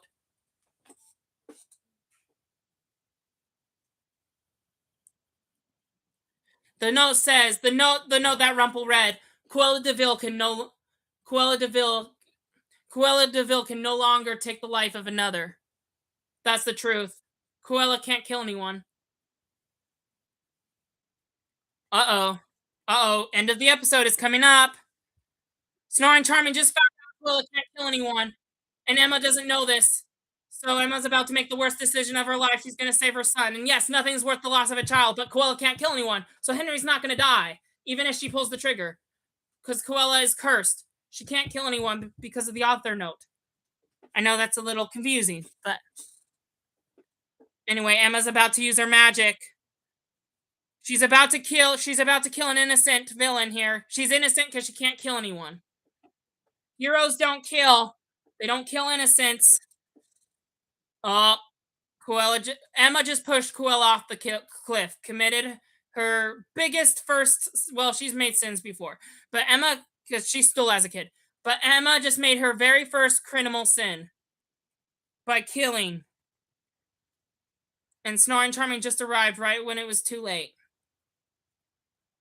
The villains are really winning, guys. And seeing Quella's dead body on the bottom of the cliff put evil devilish circles around Emma's eyes. So anyway, that's the end of the episode. That was a little creepy, I know. All right. Before we start the next one, though, so in this episode, we found out, unlike most villains on our show that were only evil by accident. I mean, everyone has agency. You can choose to be good or evil. But anyway, sometimes if you're put in the right circumstances, you could fall off the straight and narrow. And sometimes that happens. And thanks to repenting and the Savior's atonement, we can be forgiven of our sins, right? That's like villains in this show. They make mistakes and they either repent for them or they die. But they weren't always evil. They were good at some point. Cruella is one of those rare villains on the show that's just black and white. I know stories nowadays are a little more complex and complicated. Because like we even watched Wicked, where the Wicked Witch wasn't the evil one. It was the wizard, right? And Madame Marvel. We're seeing a lot of stories like Scar, how he wasn't always evil. Him and Mufasa were brothers. Good brothers at some point. We learn, that these people weren't born evil. And the show is usually about that. Usually heroes aren't born, neither are villains. They're made over time through the decisions we make. But because we've been used to that concept for 4 seasons now, you could get tired of that, right? Like when you start watching the show, you're sick of just black and white. You like more complex character arcs, right? But like then you get the opposite. You can be used to character complex arcs for like 4 seasons and then get tired of it. So I don't care what your thoughts and opinions are on this. I think it is a good idea that they just made Quella pure evil because um she wasn't ever good. She was born evil. Obviously that breaks the rules where villains aren't born, they're made. But it's a good to take a break from the gray heroes and villains plot. It's a great way to take a break and just make someone pure evil for once. Because yes, in the beginning that's not what we want, but after a long time of complex characters who are good and eventually become evil, and maybe you would make the same decisions if you were in their shoes. You put yourself in their shoes and understand why they made the decisions that they made, right? um you know you can get tired of that after 4 seasons. So I think after a while it's good to have what we didn't want from the start, and it's good to just have someone who's pure evil, and that is Cruella de Vil. Even the live action Cruella, the one that Disney made, they made a backstory on the live action Cruella. They have their own version of why she's evil, and she was just pure evil from the start.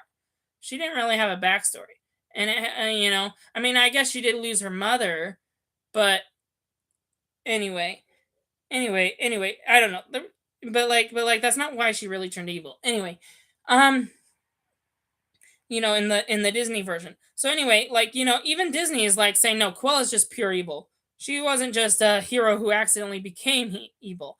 No, no, no, no, no. Anyway, so yeah, so see, Quella's just one of those villains you can't just say she used to be a good guy. No, evil through and through. Oh yeah, and no, never mind. Anyway, so yeah.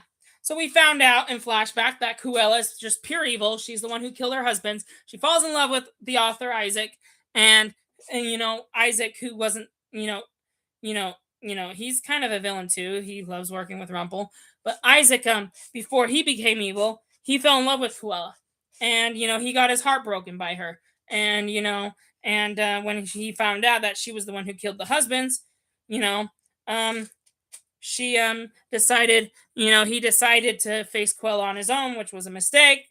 Quella almost killed him, but luckily with Isaac had gained the upper hand by stealing the pen, because Quella had the pen and ink, so he had to go face her just to grab the ink and pen back. Anyway, as he tried to grab it from her, he Aquila tried to stop him, and they fought over the ink, and the ink spilled on her, changing the blondish, you know, from the like if you didn't know who Quella was, from first glance, you would think she's just a nice, innocent girl with blonde, beautiful hair, just like Cinderella. But but once you got to know her, she's just pure evil. Anyway, Quilla has that kind of look on her. She has the innocent kind of look on her. But once they fight over the ink and the ink spills on her, she fully gains her white and black hair, and she doesn't look innocent anymore. She looks evil, and that's the thing. The world isn't black and white. There's shades of gray. And, we learned that when I watched Wicked Part 1 and 2. But anyway, where the Wicked Witch is the good guy, and the Wizard of Oz is evil. Blah blah blah. We heard stories like that before, right? Where it's just shades of gray. But it's good to just have someone. It's good to just have black and white every once in a while. And so anyway, I think Quella's black and white hair color kind of represents her being one of those rare exceptions of just being black and white, no shades of gray at all. Anyway, that's what I think when I think of her hair now. But anyway, Isaac finally writes the note that she can't. As she pulls a gun out at Isaac, he quickly writes a note, and it causes her not to kill anyone. Isaac's a fast author, so it's a good thing he could write fast. Could have shot him with a gun with a bullet before he finished writing that sentence out. Quilla can no longer hurt the life of another. I would have just put Quilla can't kill anyone. That's shorter. But he said Quilla can no longer um, take the life of another. He wrote it so longly that I'm surprised he was able to finish writing it before Quilla pulled the trigger. Anyway, so yeah, Quilla can't kill anyone. Henry was in no danger. Even if Quilla pushed Henry off the cliff, he would magically be okay because of Quilla's curse. Curse not to kill anyone. So if Quilla pushes Henry off a cliff or pulls a gun on him, he can't die. And plus, the show's not that dark to kill a child. And so anyway, Emma, and not knowing this, kills Quilla to save her son. And even though in a real life situation, sometimes that's just what you got to do, you know. It's called manslaughter when you kill someone on accident. Anyway, um, anyway, it's hard to say that when like Emma didn't know, so it's still manslaughter. But it's hard to say that because for us audience who know that Quilla can't kill anyone, if we just push Quilla off the cliff, that's like murderer. That's not manslaughter. That's murderer because I guess it's more like woman slaughter. But anyway, murderer. Because it's more like murderer because we didn't kill anyone anyway. Because Quilla can't kill anyone, so why did we kill her, right? And so anyway, it was a mistake, and it causes Emma to go evil because, yes, Snow White killed Cora, and Cora is a complex character. She was good at one point. It's just the circumstances and trials caused her to be evil. But Snow White, even killing Cora was a wrong decision, and it caused Snow White's heart to go black a little bit, you know. But anyway, Quilla, was purely innocent, even though she was also purely evil. She couldn't kill anyone, so the right choice would have been to kill no one and spare Quilla and Henry. But Emma didn't know Quilla couldn't kill anyone, so she made the wrong decision of killing Quilla, and now it's causing her to turn her heart evil because now she has a black hole in her heart, just like Snow White did in season 2. So yes, Emma's going evil, but and I know killing one villain didn't cause Snow White to go evil, which is true. It didn't. Killing Quilla is not what causes Emma to go evil, but it's just one decision after another after one bad decision after another. She's going to start making more bad decisions. She's going to choose the wrong, fall off the straight and narrow, and eventually become that's how the show's running here. And so anyway, Emma just made her first big bad decision. I mean, she's made bad decisions before, but stealing is low compared to killing someone. So anyway, yes, Emma's going dark. That's pretty much where we're at. We're gonna watch the next episode now. It's almost 9 o'clock. We got to get started. So after this episode, we're gonna end the live stream. We're not gonna talk much afterwards, but it's 44 minutes and 5 seconds. Every episode tonight has been 44 minutes and 5 seconds, apparently. So this one's called Lily. Remember Lily from Emma's childhood? We saw her in the Frozen arc. 44 minutes and 5 seconds. We're gonna push play in 5, 4, and yeah, season 4, episode 20. Lily. 44 minutes and 5 seconds. If you have Hulu or DVD, it's something else. But the episode title is called Lily. 5, 4, 3, 2, 1, now.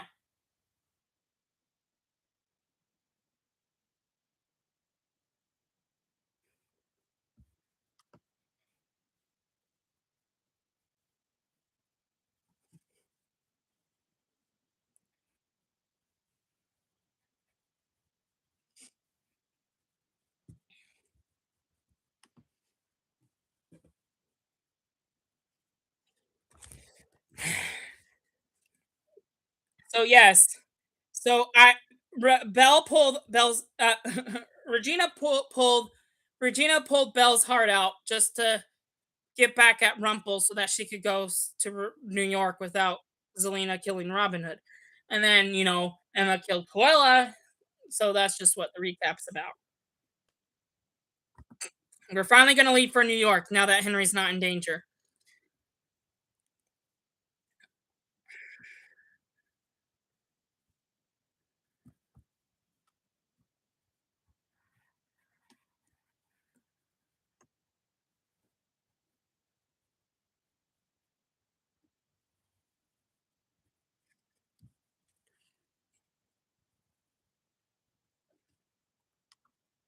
So we just trapped Isaac in the book because he caused the apprentice to cast a spell to lose Maleficent's child, and it's all part of Snow White and Charming's fault.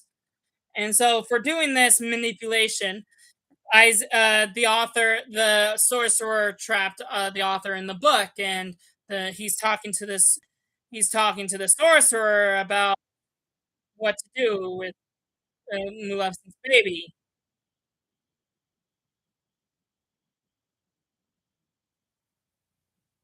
So the author tells the apprentice that we need to make sure the author is forbidden, from writing stories. And the apprentice said, "I already took care of him. He's trapped in the book where he belongs. What are we going to do about the child?" And the author sorcerer was like, There's nothing we can do. The author just must never be allowed to toy with fate again. That's the rules. To not mess up with the stories. The job of the author is to only write what's true. In this story, fairy tales are real and fairy tales are true, but you can only write what's true. You can't manipulate or change things. Otherwise, you get trapped in the book and you get punished. So, so we're at Cruella's funeral, and no one's showing up, obviously, because no one cares about Cruella except for Rumple and Isaac. And Isaac was mentioning how much he loved her, and Rumpel said, "Well, our savior took her first step onto her dark path, and now we have to make sure she stays on it. She needs to stay off the straight and narrow, pretty much." Emma does regret what she did to Quella. She wishes she could change that. hmm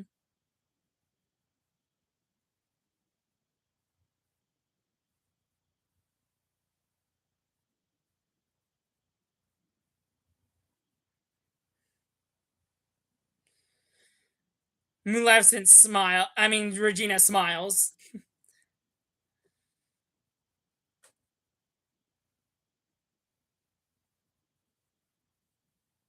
Maleficent decided to break off from Rumpel because after Quilla's death, she doesn't want that to happen to her.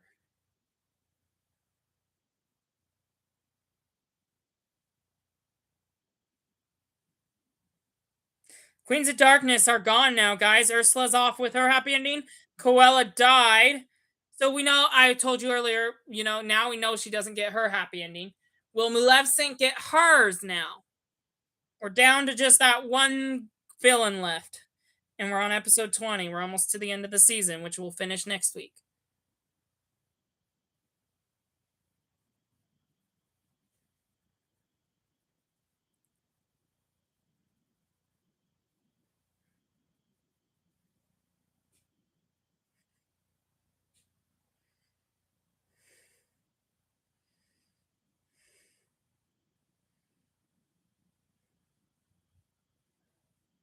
Emma knows this girl.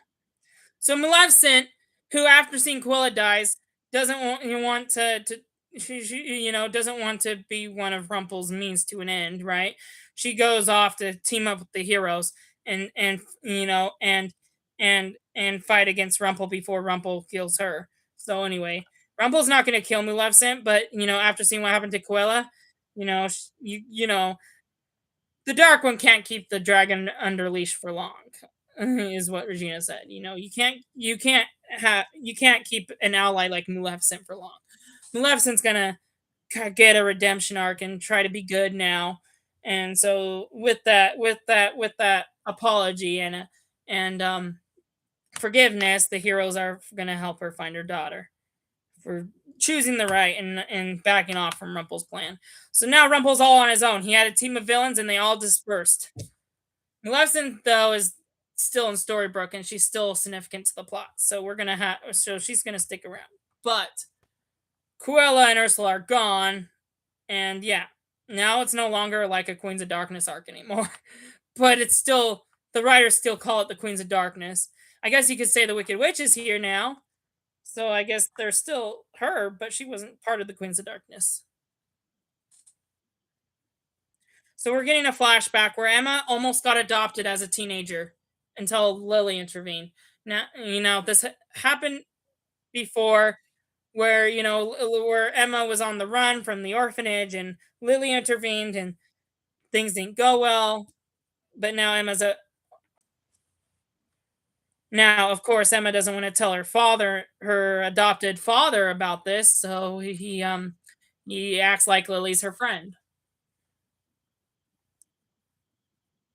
Wow, wow! Emma's adopted father invites Lily to dinner. I wouldn't. She's just a bad girl. It's not her fault. It's Snow and Charming's, but still, Lily's the one who's cursed with dark magic. How plot twist is that?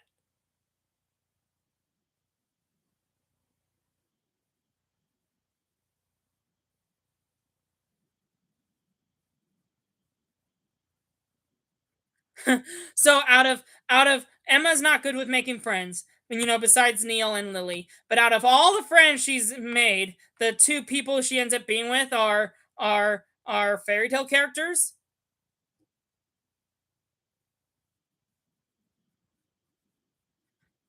Uh-huh. See, fate pushes us. Our actions are our own, but fate pushes us. We have agency, but fate pushes us.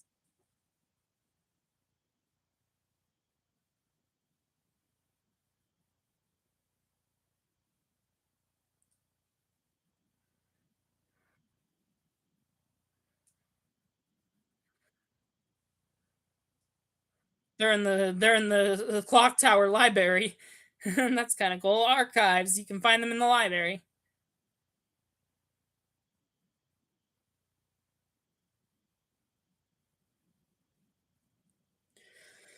So Regina has to go to New York to save her sister, and she wants to make a deal with Emma. They want to. She wants to do a road trip with Emma. She's like, "Hey, you need to go find this Lily, while I need to go save Robin from my sister. Why don't we go together as like sisters and make it a road trip?"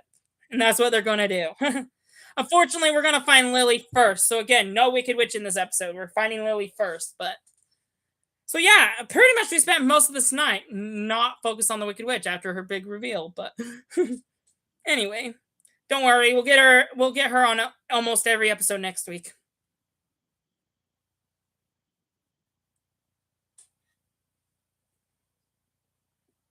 Snowy and Charming are kind of kind of backing off because Emma doesn't forgive them, and they're like, well, hopefully, well, at least Emma can take care of herself.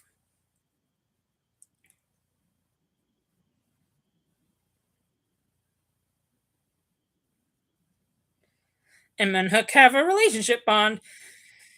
They're a cute couple. Hook just wants to ensure that Emma stays on the right path and stays good and righteous. Emma being neglected against her parents, she's like, "Take care of Henry. I don't want to talk to you." She's gonna have to forgive them from the secret at some point, right?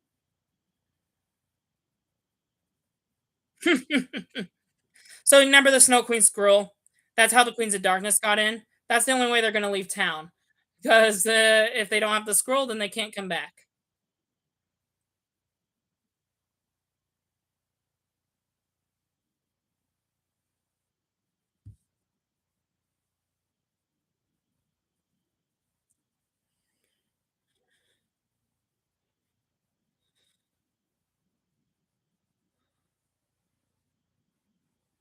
So so it turns out that the address of Lily's house is in Boston, which is only not that far out of Storybrooke, and it was where Emma lived 5 years ago. So that's again a coincidence. It's fate. So it just so happens that the friend, like Emma said, it just so happens that the two people I actually become friends with are the son of Rumpelstiltskin and the daughter of of a dragon of which Snow and Charming banished into the real world. So again, the secret that Emma can't forgive her parents about, that secret ends up being Lily. It could have been any baby that that Snow and Charming got rid of, but it was Lily. All these plot twists keep happening. And again, Regina was no, we knew this from season one. Regina just so happens to adopt the savior's son, Henry, Emma's son, Henry. That's crazy. You know, fate just is a funny thing, guys. And everyone's related in this show, and the family tree just gets more messier and messier as the seasons go on. Again, just like villains just being black and white every once in a while, it's good to sometimes once in a while have people who are not related to the show at all and that are just in the show. Like I can't think of a character right now. Almost everyone has interacted with a main character on the show. Otherwise they wouldn't put them on the show. But honestly, I think there are characters every once in a while that don't cross paths with at least more than one person. Like like I'm trying to think. Like for example, oh, Bo Peep. She has no connections, like at least relationship wise, no connections to anyone on the show. She was the landlord of pretty much Charming and his mother at one point, but that was it. Like there are some characters just like Cruella Deville. You are on rare occasions where there's no plot twist or anything. They're just there to be a fairy tale character. So again. Most of the time you're going to find characters on here who are either the mother, cousin, aunt, or uncle of Henry, Emma, or some of the main cast. But there are rare occasions where we can have a break from that, and it's good to just have people who are not related to anyone on the show whatsoever. Relationships work with uh, like villain relationships like villain, and works. Sometimes you need a break from just complex characters or people who are related to everybody.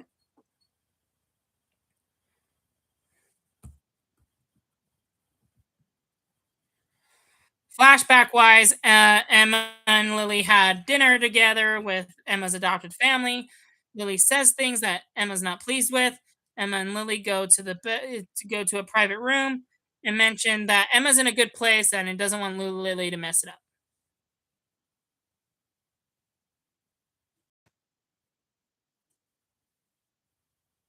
And Emma finds out that Lily is a criminal.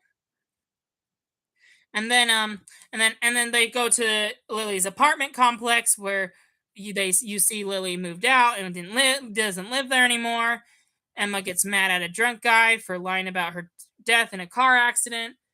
Um, and After calling her friend meanie or an idiot or the B word, Emma almost lost her anger rage and almost killed the drunker. And luckily, Regina was there to keep her in check because after killing Cruella, it's easy to make another bad decision.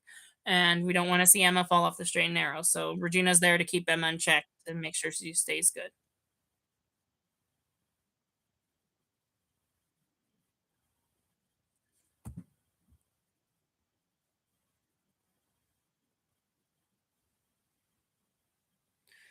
And then now we're at Rumple's shop where Will is having a conversation with Rumple. And once Remember Regina took Rumpel's heart out and she put it in her office, her mayor office to keep safe. And Rumple wants to get her heart back. So she's asked since Will Scarlet is a thief like Robin Hood, Robin Hood is I mean Rumple is trying to get Will to steal the heart back. And she's working some sort of agreement with Will because he doesn't want to steal it.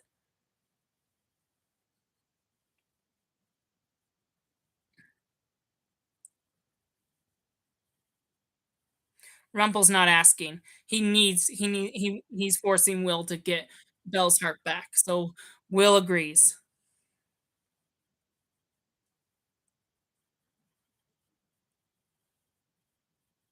Emma's trying to justify her evil, sinful actions. She's trying to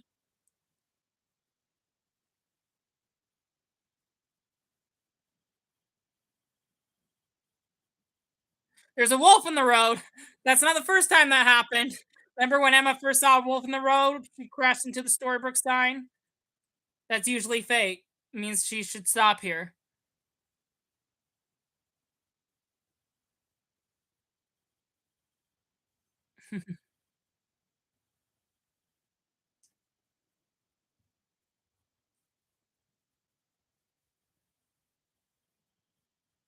Yeah, the first time Emma tried to leave Storybrooke, she saw a wolf on the road and crashed. Regina's like, "Don't overthink this." Well, I don't think this is fate at all. It's a flat tire. Emma gets coffee while Regina gets a tire. That's a good plan. Luckily, they crash by a gas station, right, where they can easily get one.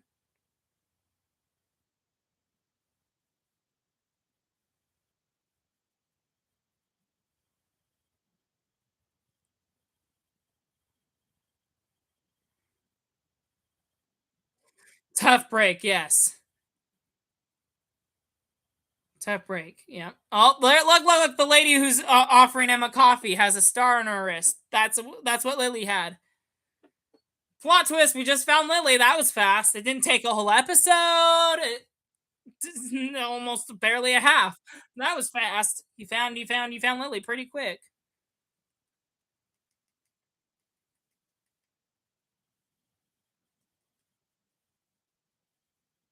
It's Lily. Emma found her. Well, luckily, if Emma didn't cross paths with her as a child, she would have never known. Because obviously, Lily's wearing a fake name tag and lying about her name. So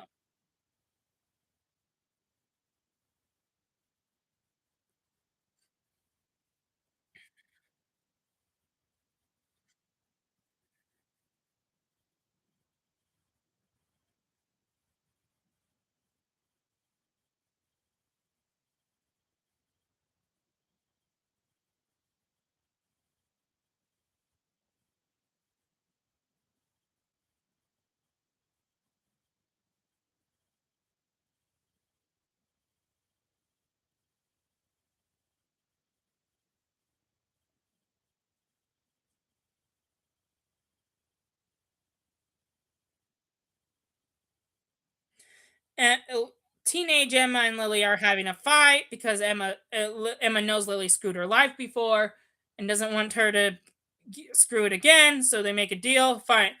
Lily was hanging out with a bad boy, became boyfriend girlfriend, but it was kind of abusive a relationship. Lily wants to run, but she can't because she needs a necklace that she left at her boyfriend's loft. Emma's agreed to go steal it. In return, Lily, they make a deal so that Lily runs away. If Emma steals the necklace, Lily goes out and never bothers Emma again. That was the deal.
Emma has down angry eyebrows on.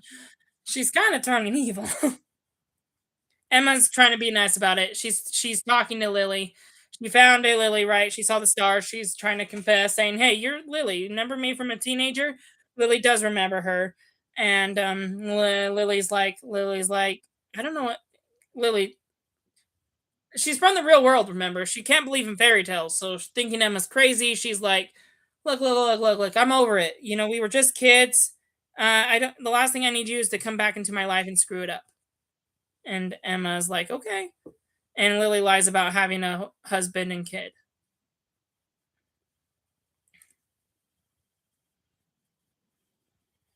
Yep. Well, I think Emma still ruined her life because look what Lily is saying to this girl getting off the bus. Walk with me around the block, and I'll give you free burgers for a week. That's kind of suspicious. That's almost like child abduction a little bit, except Lily's not kidnapping this child that's getting off the bus. Lily's just walking with her so that she can keep her lie about having a daughter and a husband to Emma. Still creepy, you know. If any guy comes up to you, if you're a kid and a guy comes up to you or a girl comes up to you saying, "Hey, free burgers for a week if you walk with me around the block," I probably wouldn't trust that. Well, Lily's not bad. She just doesn't want Emma to be involved in her life, so she's lying about everything. And lying about having a daughter and a husband. Well, you need a cover up. So you'll take any kid who walks off the bus just to keep your lie going. Snow and Charming come to Maleficent is watching Regina's office, and being a puppy, being a guard dog, being a sorry, being a guarding Belle's heart. But Snow and Charming,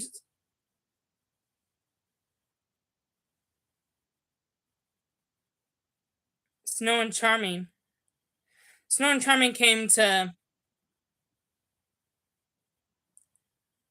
Snow and Charming are coming to apologize about losing Maleficent's child. Maleficent doesn't her doesn't I mean, Maleficent doesn't forgive them, and she tells them, "Hey, you've been so focused on trying to stop Emma from choosing the wrong. You forgot. You did the same thing to Lily. You forced her, you know, in a way, Snow White and Charming kind of took her agency away and forced her to be evil. And if Maleficent won't forgive Snow and Charming, neither will Lily. So I don't, you know, and that makes you question: is forgiveness possible, or will Lily and Maleficent want to get revenge on Snow White and Charming? That's kind of something to find out next week because, as you see, you know, we're going to be in New York for this entire episode. So Lily and Maleficent won't be reunited tonight. We have about 20 minutes left. It's kind of not good, but oh well, we'll go a little bit over time, I guess.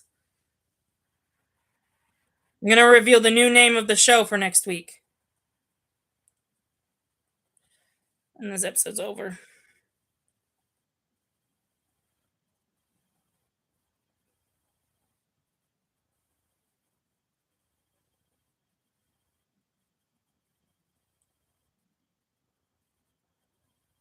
So see, Lily screwed Emma's life again because Emma's adopted family was about to go on a vacation, and Lily stole their money, their vacation money.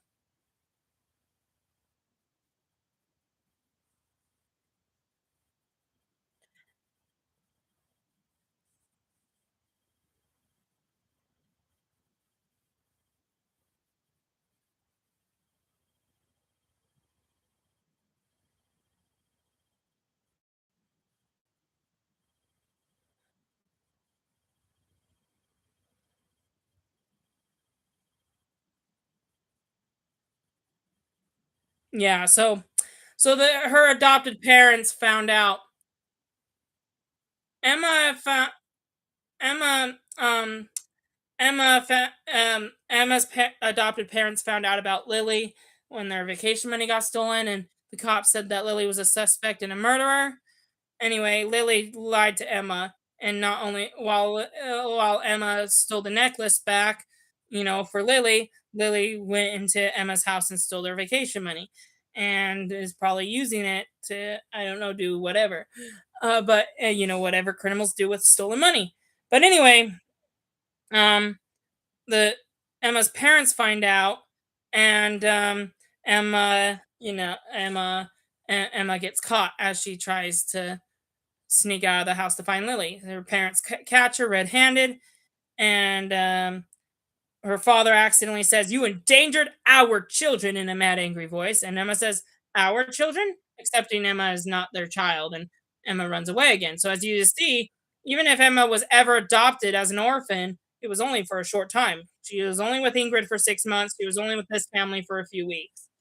So she ran away as an orphan all along. She ran away as an orphan all along.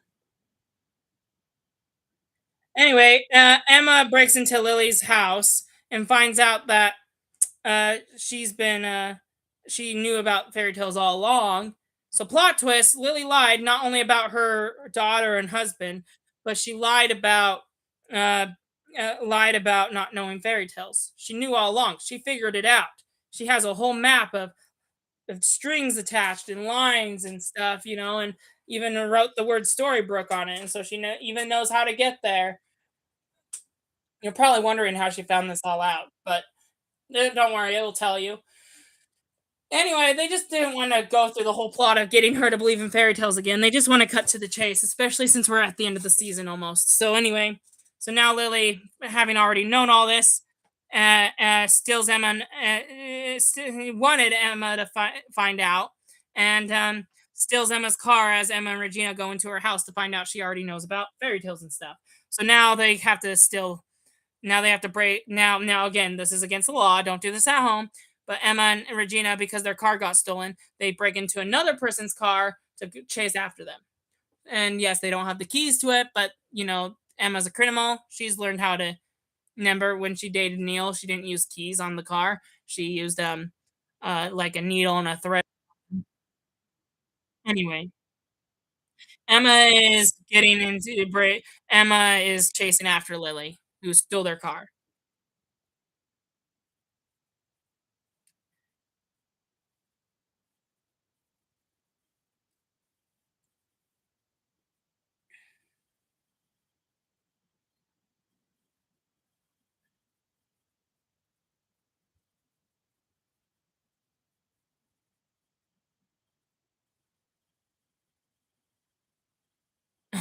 so Emma Emma is kind of turning evil here.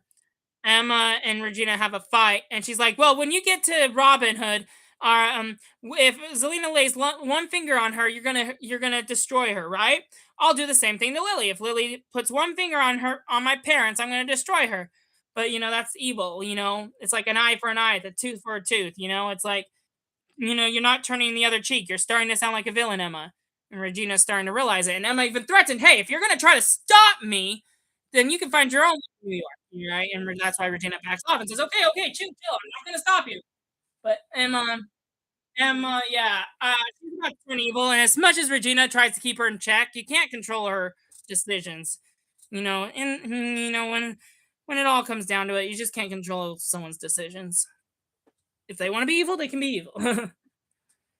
Don't worry, Emma's not gonna do, Emma's not gonna kill Lily. Sorry to break that to you.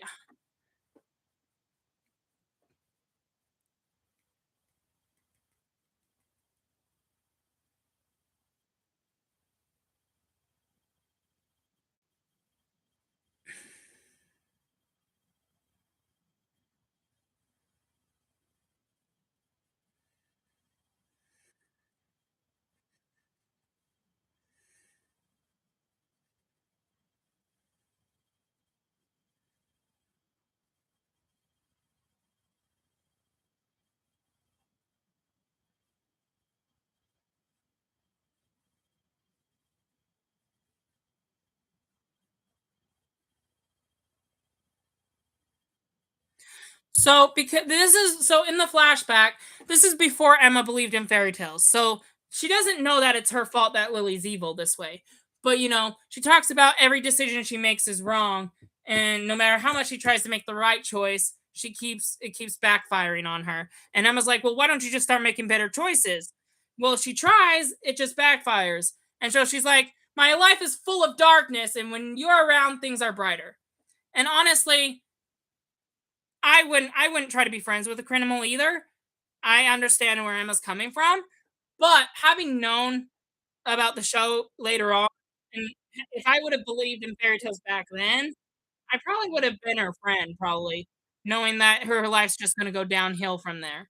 And so anyway, Emma should have probably been her friend because we know what happens after that. Lily ends up going to jail. She ends up getting into trouble, and then she ends up putting on a fake identity to get away with it, like she is now. Her fake badge at the coffee shop. Her fake employee ID is Darla instead of Lily.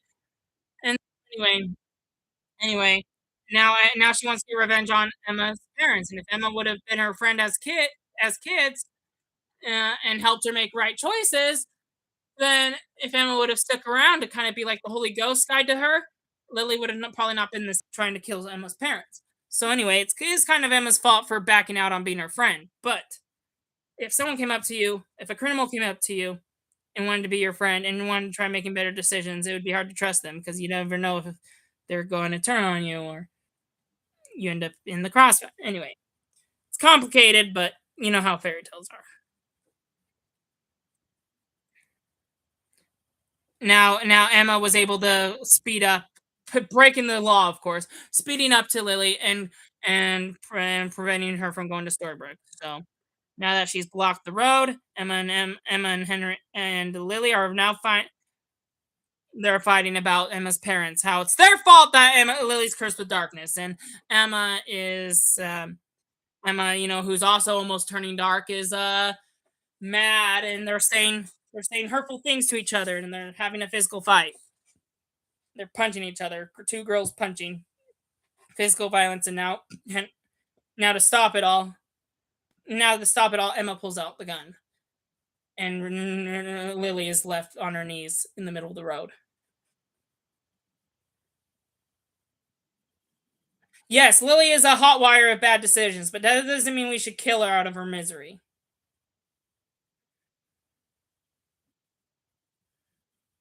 So Emma's in a predicament. If she doesn't pull so she's pointing a gun at Lily just to protect herself. But if she doesn't pull the trigger, Lily's gonna go kill Snow White and Charming, her parents. But if Emma pulls out the trigger and kills Lily, then she saves her parents. So Emma has a choice: kill Lily or have Lily kill her parents. But obviously, we're not in Storybrooke right now, so Lily can't kill Snow and Charming.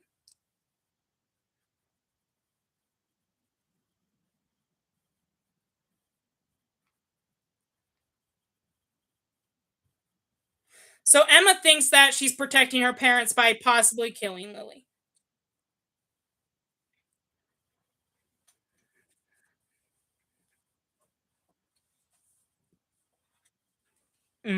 Exactly.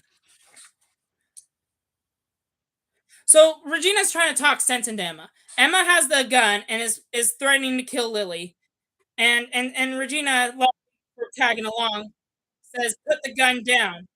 Your parents raised you to be a good person, not a murderer.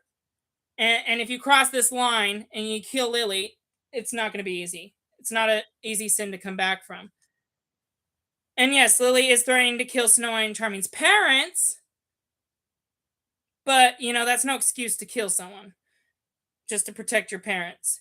And so anyway, Regina knows this from experience. She killed someone to protect someone else, and Henry never forgave her for that. And it took forever. Anyway, and also if Emma kills Lily, Maleficent's gonna probably kill Snow and Charming because the whole point of finding Lily was to redeem Snow and Charming from their sin of abandoning a child and throwing them in a portal. It's like repenting in a way. It's like the atonement worth of repenting. They try to make it up to Maleficent by finding her daughter and bringing her home. But if Emma ends up killing Maleficent's daughter, that just makes things worse, and Lily ends up wanting to and then Maleficent will probably kill the whole Charming family, because of Emma. So anyway, if Emma really wants to save her parents from possibly being murdered, she has to bring Lily back home to her mother. And so anyway, and like when someone's about to make a bad decision, and being a loving parent that you are, sometimes you'd say things saying like, "This is what Satan wants you to do, so don't do it." That's what I thought about when I first watched this episode. I've whenever you're about to uh make a bad decision, just think about what Christ would do. And I think this was kind of a good example of that. um uh, Emma was finally thinking Christ like, and she put the gun down. But I liked what Regina said. This is what Rumpelstiltskin wants you to do, because Rumpelstiltskin's like playing the devil in the story. This is what Rumpelstiltskin wants you to do, so don't. Try to be more heroic, be good. So luckily Emma chose to be good and didn't make another bad decision. Cruella, yeah, she killed Cruella, but that was more of an accident. This is on purpose. So, one more flashback. We're jumping to the past. Lily gets on the bus, finally gets away with Emma because Emma forces her to, and uses that vacation money, of course. The apprentice, who also was in the real world at the time, he wasn't in Storybrooke when the curse was first cast. Anyway, the apprentice was also on the bus and happened to run into Lily and ended up, with the apprentice believing in fairy tales and not forgetting who he was at the time. The apprentice told Lily everything about her mother, about what Snow and Charming did to her. So that's how she found out. The apprentice told her, and the apprentice is not a bad guy, but the apprentice wanted to set things straight because of what the author did. The author forced Snow and Charming to send that baby through a portal.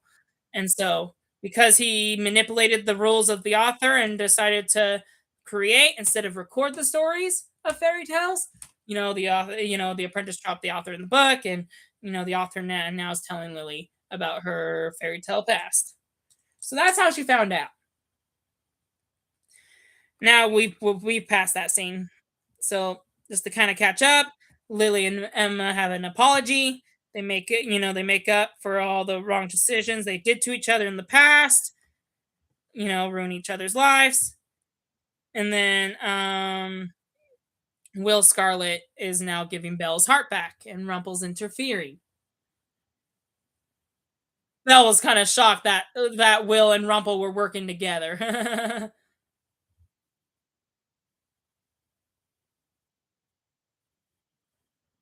Belle doesn't want to hear it. Rumple needs to say something, and Belle doesn't want to hear it.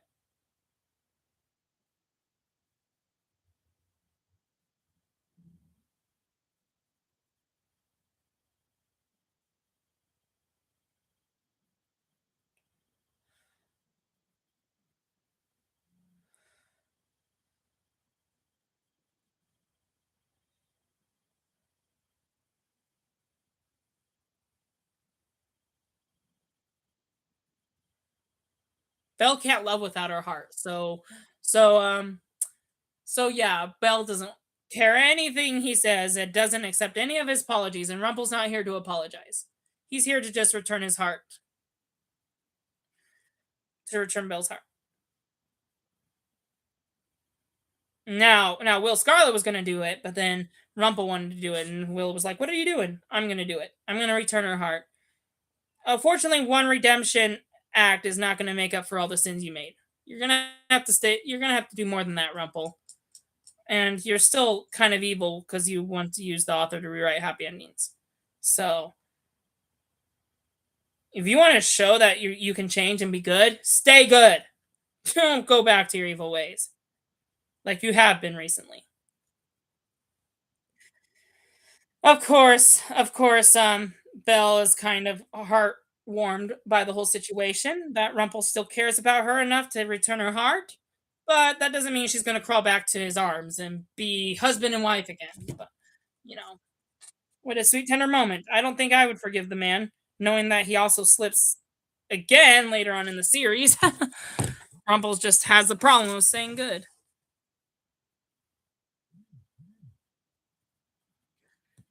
Yeah.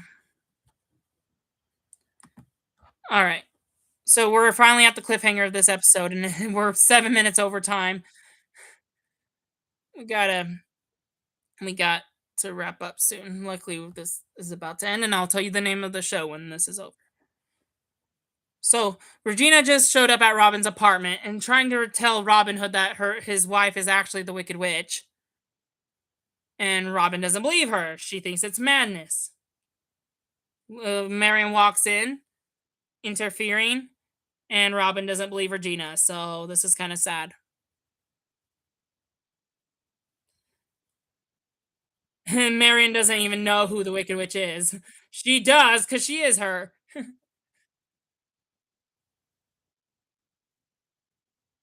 Regina's yelling at Marion, "I'll rip your heart until I find it." Robin doesn't believe Regina. Robin doesn't believe Regina. I'm with her. I'm with Regina. I mean, I'm with Marion. Regina chose Marion over Regina. He loves Marion. End of story. Now, Wicked Witch was nice enough to reveal herself. Lily was like, "What the heck was that?" Lily hasn't seen magic in her life. She's been in the real world. The Wicked Witch used her magic to turn back into her real self.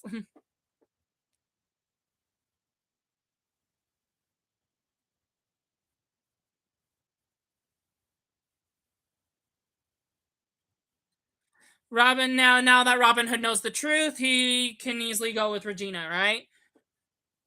But he can't because of one reason: the Wicked Witch. Get ready, get ready, get ready for a plot reveal.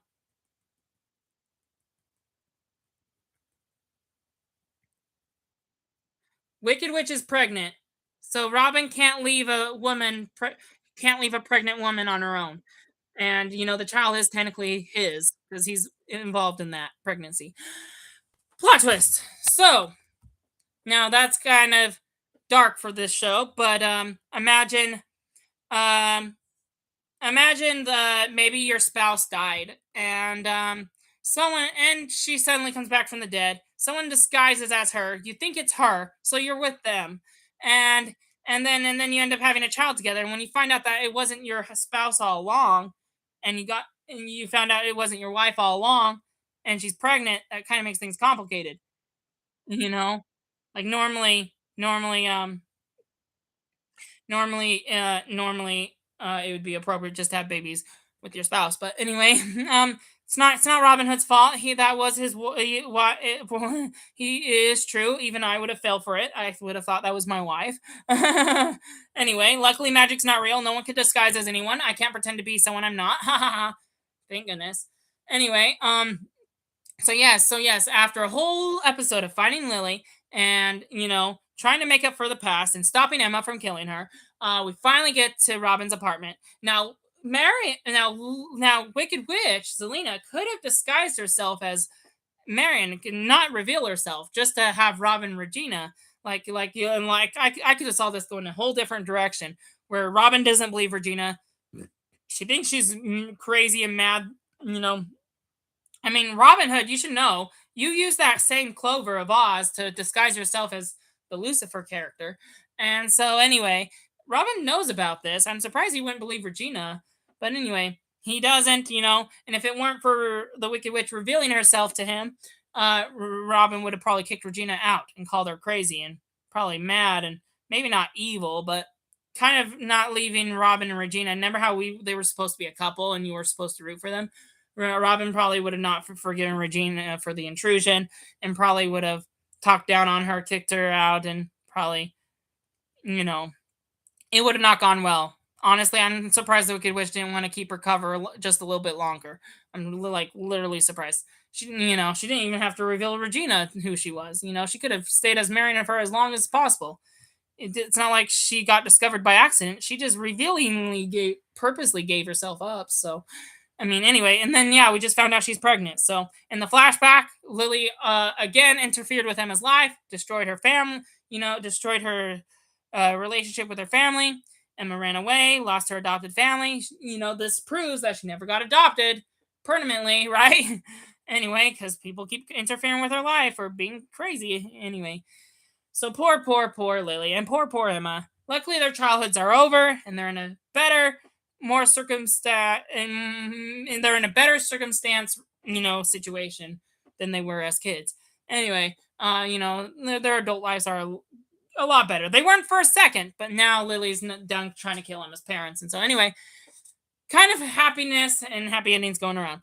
But anyway, that wraps it for tonight. We got to end our live stream. But the reveal. Are you ready? The reveal for the show next week. It's Are you ready? Are you ready for it? Are you ready for it? Here it comes. Heroes and Villains. So next week we'll be watching Heroes and Villains series title change. Heroes and Villains next Sunday at 7 p.m.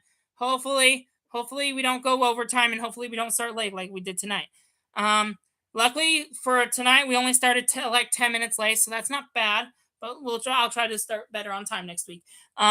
Anyway, so yeah, there's nothing else to talk about. We're just gonna end because we're way over time. Luckily we never get Q&A anyway. No one really sends questions. God be with you till we meet again. Until next week. Bye y'all.